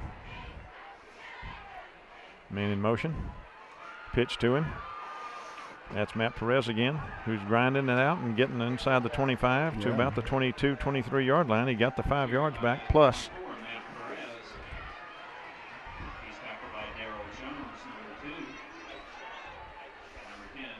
He's a hard runner. And they're going to put that on the 22-yard line. Stephen Groves in at fullback now. That's a nice, about a 10-yard gain on that pitch. Actually, he's not in at fullback. That was a quick snap, and Chase took it and just went up the middle like on a quarterback sneak. I'm not sure whether that was a busted play or not. I think it appeared that it was, but they pick up about 5 yards anyway. It's going to be third down and very short.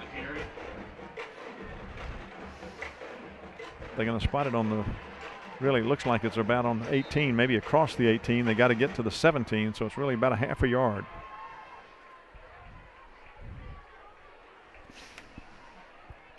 And it's third and very short. Man in motion. Gives it to his, keeps it, faked it to his fullback. A nice fake to his fullback. Kept it and went off the right side and got the first down inside the 15. Spotted on the 13. First and 10 Marist. By the way, did you notice the signal that they gave for a running clock? No, I didn't. All right, but they did? They did give the signal. Yeah, because it's 3:32. I guess it is. I guess it is. But this is good for these young people. Which is as it should be. First and 10 Marist at the 13. Man in motion again. This time he does give it to his fullback. And he gets stumbles, as they say, down to about the 10-yard line. That was Julian Clark again. Not a lot of room, but he moved the pile.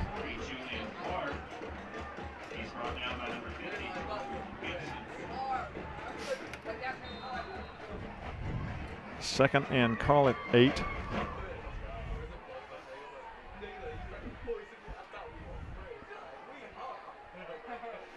'83, trying to get set. That's Garden Party. Right. Chase wants to throw. He's looking for him. He drops back. He cuts in. He spins off of one man. He gets down close to the 5. Gain of about 4 or 5 yards. Let's see where they spot that one.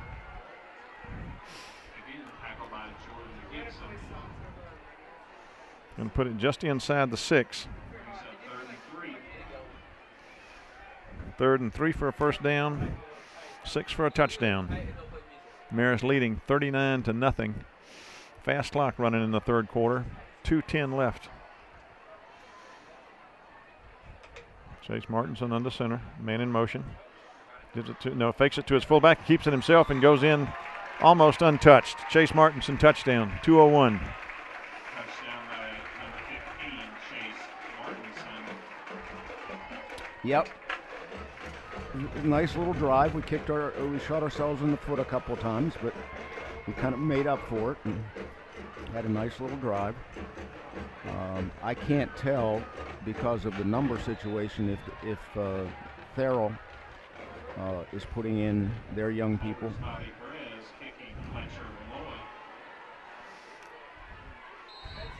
Fletcher Malloy for the point after, and it's good. That was a 15-play drive, covering 59 yards. The final 6 yards taken in by Chase Martinson.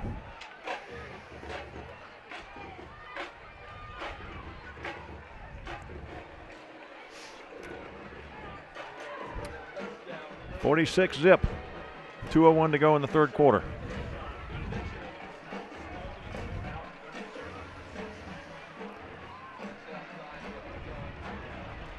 I guess they stopped the clock on a kickoff. Yeah, I think on scores and timeouts or something like that. That's about the only time they stop it, though, I think.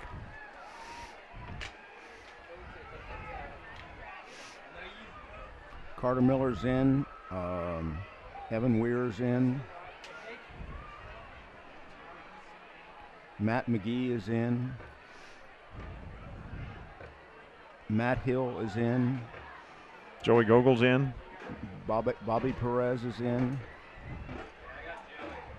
Ross Cooper's in. Joey Gogel set to kick off. Stephen Grove is in. Derek Homrick is in.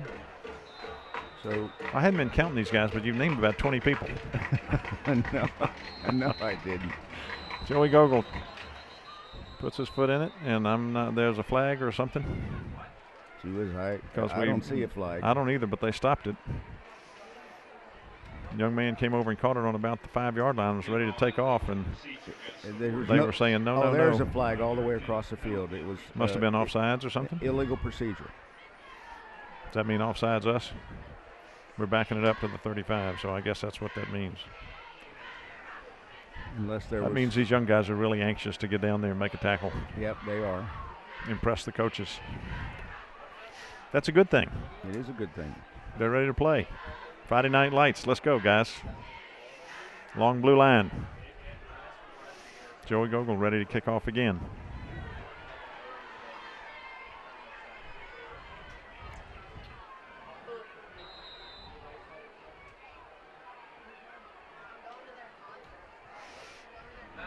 Nice kick. Taking on about the 9. Johnson, he's got a crease, he's got a seam. And the ball comes loose. And Marist has it. Marist does have it, and they finally get him down. That was a nice run back. He had a nice little seam, and then the ball popped loose, and Brian Eppinger apparently recovered that and returned it to the 42. And Marist will take over at the 42. Yep. Goodness.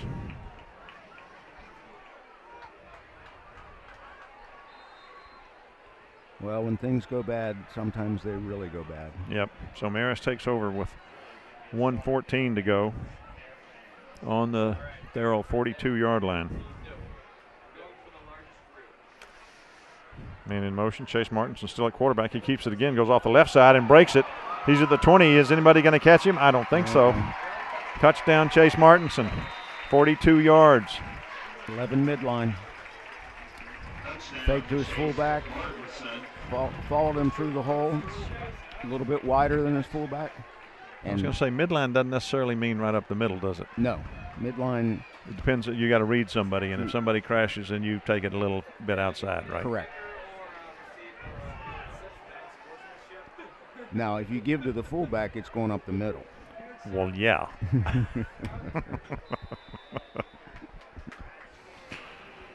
But if you keep it, you've got an option of either going off the fullback's bottom or taking it a little bit wider, and I think he took it a little bit wider that time. Yeah, it looked like it to me, too. All right, we got a new holder, Bobby Perez. But the kicker was Thomas Andrews, and he puts it through. It's 53-0. No offense to the worthy opponent, but I think maybe they ought to be calling your team and put them in there and see if we can stop the slaughter, or at least slow it down. Yep. You know, I've been looking for Sean McVay, who's been hurt, and I don't see him dressed. Well, that's a good thing if he's hurt. Well, no, but I mean, I thought he would be healed by now. He had and he hadn't played tonight. He had a concussion, and so he's probably, I think he has it in the concussion syndrome is what I think he is. You know, this is a very strange statistic, Bob, but do you realize that on that kickoff return and fumble was the only time Therrell has touched the ball in this entire quarter? I did not realize it, but it doesn't surprise me. Have you ever seen a game where one team did not touch the ball at all?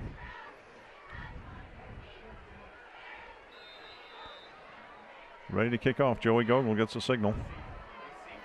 And he puts his foot in it. And it's a long kick. But it is going to be, no, it isn't. He fumbled it into the end zone.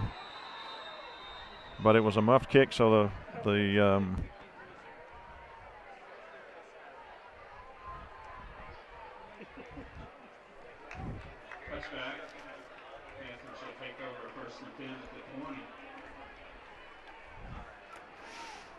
And anyway, he muffed the kick into the end zone, so the force of the kick took it in there, so it's a touchback, and they will bring it out to the 20.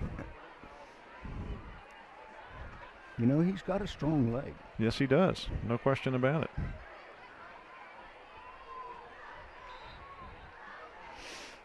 So this is their first play from scrimmage with the clock running with less than 40 seconds to go. And I'm not sure what they're waiting on. Clock's running. They're not going to run out the half. Are they going to take a penalty or are they going to take a timeout? They took a timeout with 31 seconds to go. I have no idea what that was about. They came out ready to run a play, looked up at the clock. The clock's running. And then they look at the sideline, and then they end up calling a timeout. Well, I think that their center thought that the clock should be stopped because of the change of possession. And so he just didn't want to snap the ball? Well, he was gesticulating wildly. Okay. The centers usually wildly gesticulate? Sometimes On the football field? Sometimes they do. This time he did. Okay. And so I wonder if we got a replay of that. Probably shouldn't show it if we do. No. Okay. But he was very upset. So somebody needs to explain to him what a fast clock is, I guess, right? Okay, now we got 31.8 seconds in the quarter. They're trailing 53-0. And the center does make a good snap then. They hand it to Johnson trying to go around the right side. And he does turn the corner, and he gets a pretty good gain, about to six yards or so, and he's out to about the 26-yard line. Clock running. That'll be the last play of the third quarter. 10 seconds to go unless they get a quick snap. And it doesn't look like they're in any rush, actually. Now they're looking to the sideline, and the sideline is not going to give them the signal fast enough to stop it, and that's going to do it for the third quarter.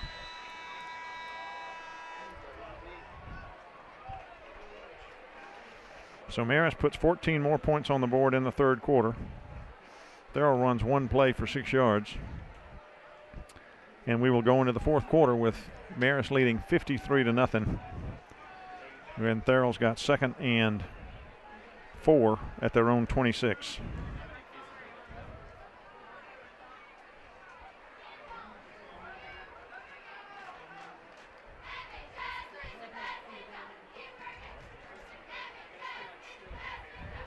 I hate to see a school be humiliated like this. Yep. Well, I mean, I think we're running a fast clock. We're playing second, third scout team players. I mean, I don't think we can go any further down the list, can we? I mean, is anybody? I don't know.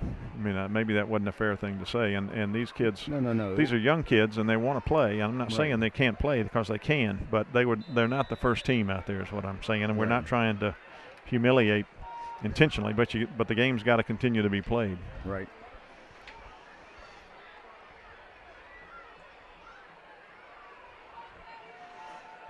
Second down, 4 to go. He gives it to Johnson again coming around this side, and he's going to have a first down. He crossed the 30. And he's dropped.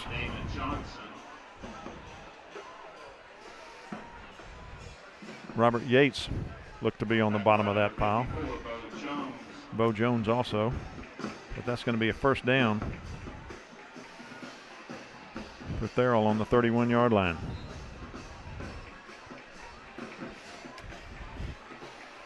Three receivers split wide to the left, one to the right.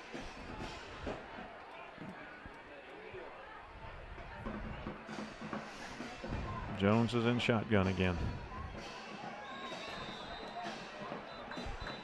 And there's a flag on the far side, and number 1. Damon Johnson. Damon Johnson, he's a good player, but he was 5 yards down the line again. Without the ball having been snapped. Right. He's a little anxious.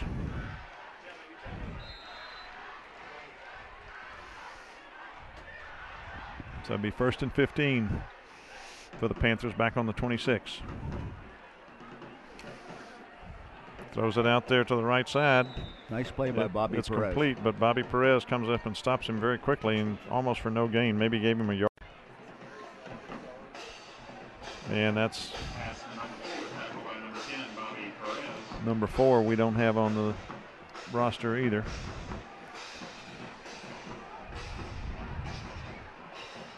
But they're going to give him a yard on that to the 27, but that's it.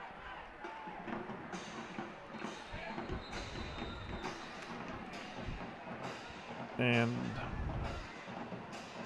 referee's timeout, I think. Yeah, they're going to take. Yeah, they're going to make number 4 come off. Helmet come off?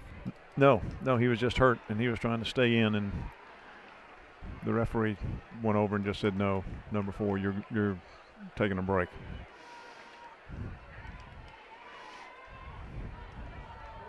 Now he's limping off over there. See? Yeah.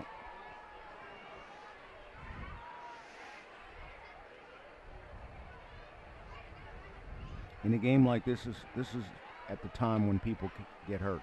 Yeah, that's true. And it works both ways. Yep. You know, you relax a little bit if you're Marist. You're not quite as intense, and all of a sudden somebody rolls up on you, or, you know. That's why I'm glad that all of the starters are out. Yeah, I agree. Okay, we got second down, about 14.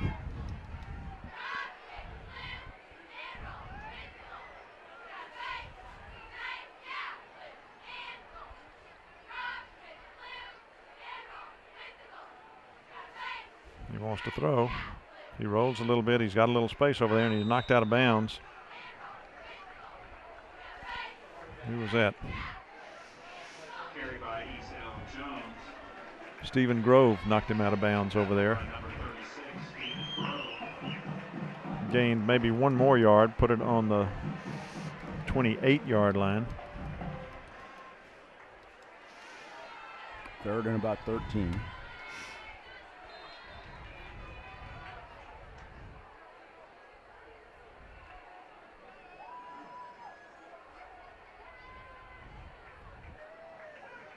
See if you can get some of these defensive players in here, Bob. Well, I think I've named them all. Oh, I thought you were naming the offense before. No, when I did the 22. Okay. That you said.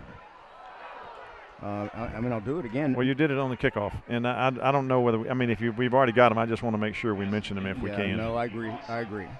I don't have number 90 on the roster. Nope, I don't either. So I've got Trey Oates, number 28. I've got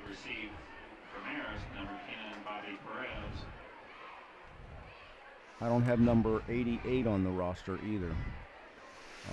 They might have brought some guys up this time just for this game. I'm sure they did. Right. There's a high snap again. Goodness gracious, do something with that center. And this time he gets a low kick, but it's got a good bounce to it and goes over the 40-yard line. Right. About the 39-yard line is where it's going to be marked. So Marist will take over on their own 39. That's a better punt than he's had recently, though, and it wasn't due to a better snap. Robert Shellman is in. I haven't mentioned him. 7:42 to go in the ball game. Marist leading 53-0. They take over on their own. Well, now they're going to put it on the 40 now. Tommy O'Haran is in. You hadn't mentioned him. And Bobby Perez is at quarterback. Okay. Well, Chase played the third quarter. They're going to let Bobby play the fourth. Halfback's in the slot. Bobby takes it. He gives it to his fullback. And that's Julian again, I believe. It is Julian. And he goes forward, gains about, call it 4 yards. Out to the 44. I don't have number 30. Who's playing at halfback.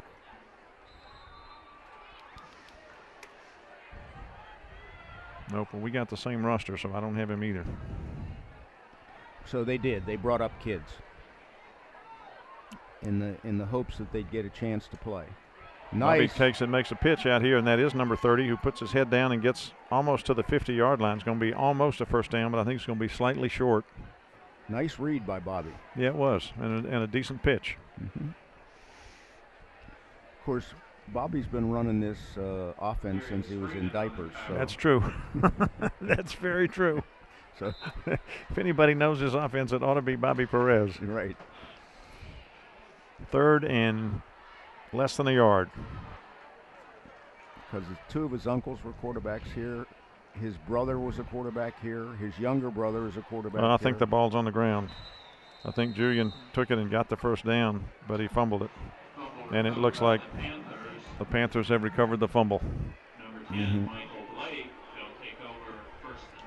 Julian needs to concentrate and do better ball protection. So with 5:42, the ball goes over. Here's John Cookie Gilchrist in the game. John Gilchrist has stuck in there and has stayed on the football team all these many years without getting much playing time, if any playing time. And, you know, that's pretty special when a kid will hang out on the football team knowing he's not going to play. Well, I know some people that did that at a higher level. I do too. 5:19 to go. Mercifully, this game will be over shortly. Right. Although they just called a timeout, so they're they're prolonging the agony for a little while. That was not a Marist timeout. That was a Therrell timeout. They've got the ball on the Marist 48-yard line for their second possession of the half.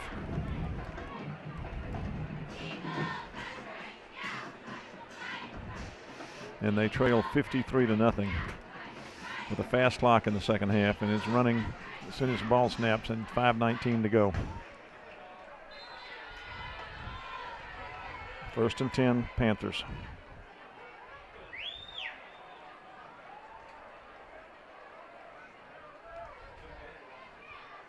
They throw a little pass out there, almost a screen out to the right, to Marist right there left. That's that same pass that we talked about earlier where he had two wide receivers in front of him.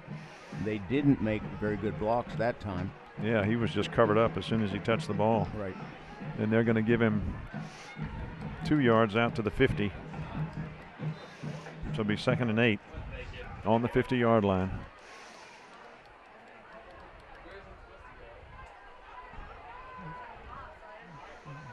Three receivers again split over there to their left, one on the right. Jones is the quarterback. He's in shotgun.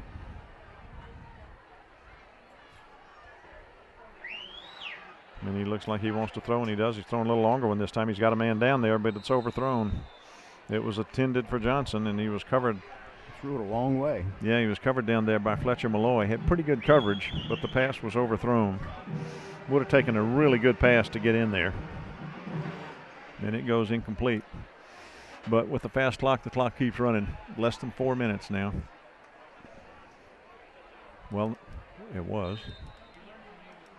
Now it's less than 4 minutes.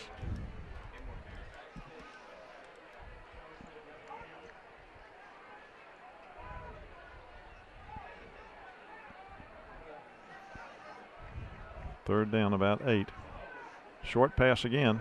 It's completed over there. He's going down the sideline, but he stepped out somewhere. Let's see where they're going to mark him out.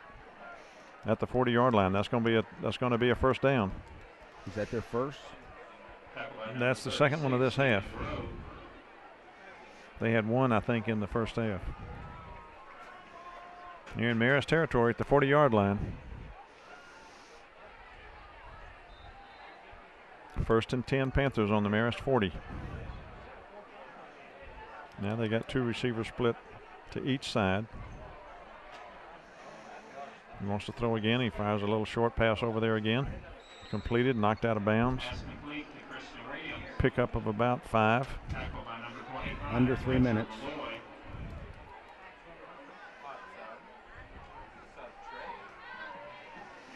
They're going to put it on the 34. 2nd and 4 to go.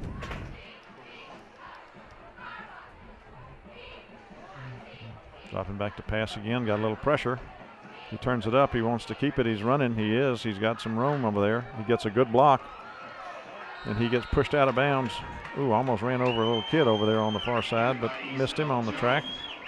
Pushed out of bounds about the 20-yard line.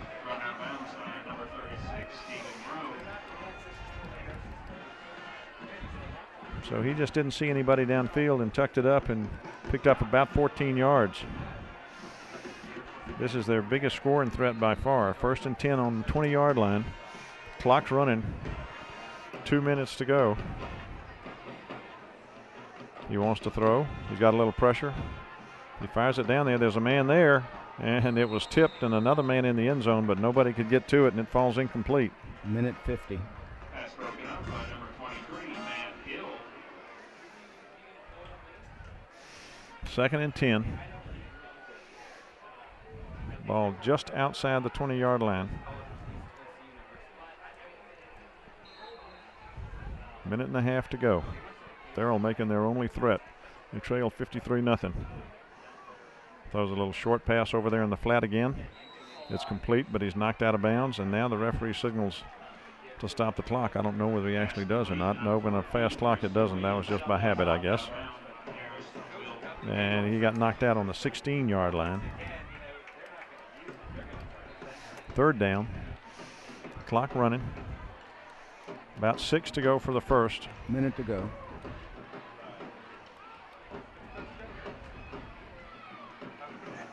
Wants to throw again. Being pressured. Got a little pressure coming up, hitting him, and he's dropped for a loss. And who was that? That was Matt Hill, I believe. Came up and threw him for a loss. It was Matt Hill. And they're going to mark the ball back to the 23-yard line, and the clock's running now 30 seconds. And this is a 4th down, I believe. It is.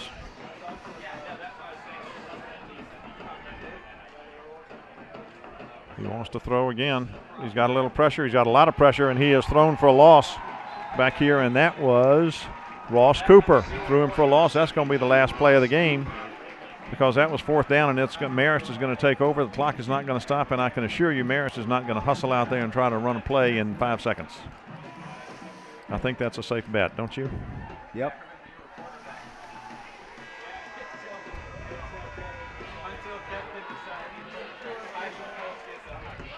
Your final score from Hughes Paulding Stadium, and not much of a contest, to be honest with you. 53-0 Marist. Therrell was just outgunned here. They really just didn't have it. They didn't have the bodies. They didn't have the athletes. They didn't have it.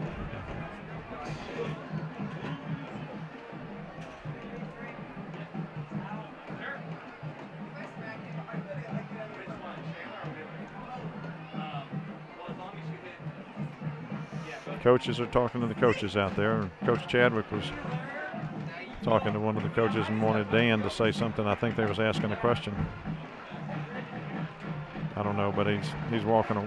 Well, let's see if Dan's going to talk to him.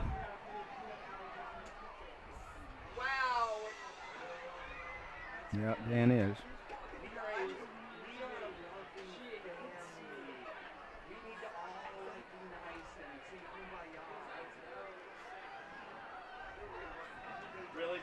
Okay, maybe he just knew him and he wanted to say something to him. Well, this was long not very challenging, but a good thing about it is we didn't get anybody hurt, as you said earlier, and we got to play a lot of young kids, so that was good. Got some time on Friday night.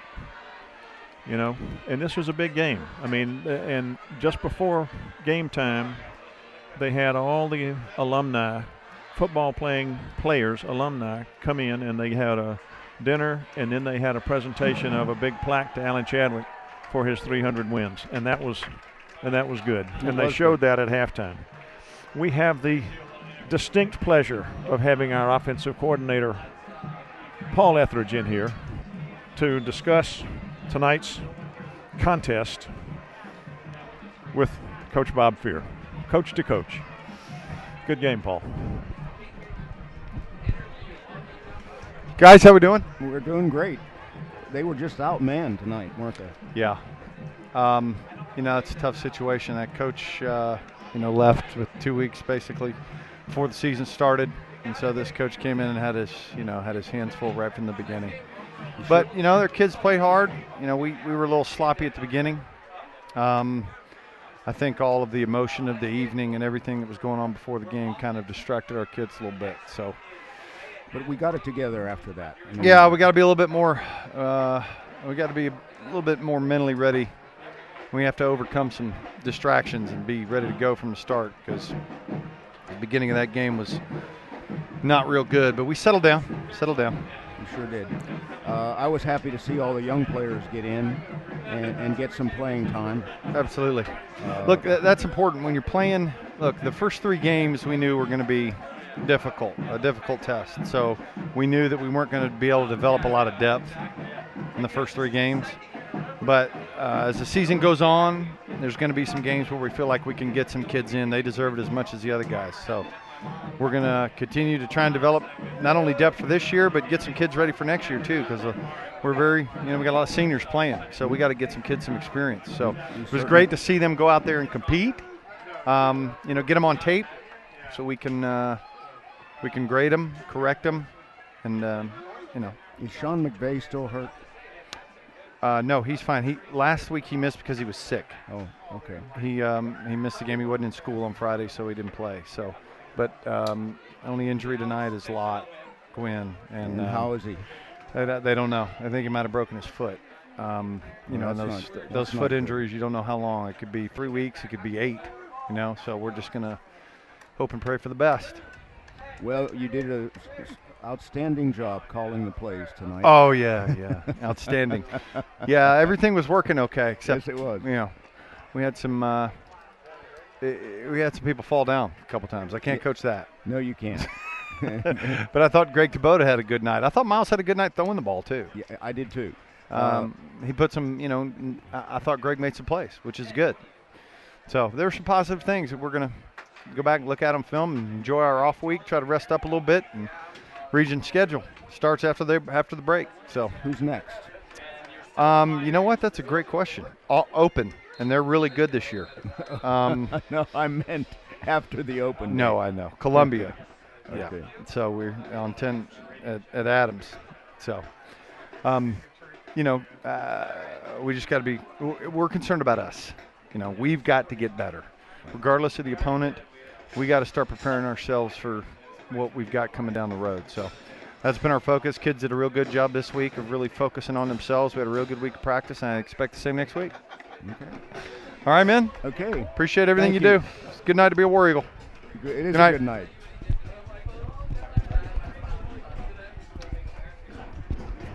Well, thank you to Coach Etheridge for that scintillating interview.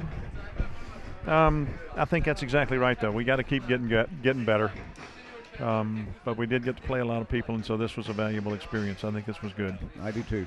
And I noticed that the offensive coordinator kissed the announcer. Well, yeah. I mean, fathers and sons do that. Good for you guys. Okay, we're going to wrap it up from here. This has been a big victory for Marist, a nice victory for Marist, 53-0. Again, we've said it all. We played a lot of people, played pretty well. Nobody got hurt. We got to continue to improve. We know that. But this was good, and it's good to get it over with, good to get it in the win column without any major problems. So once again, your final score: Marist 53, Therrell 0, on the night when 100 years of Marist football was honored and the long blue line was honored. A fitting way to wrap it up. Have a good night, everybody. Good night, everybody.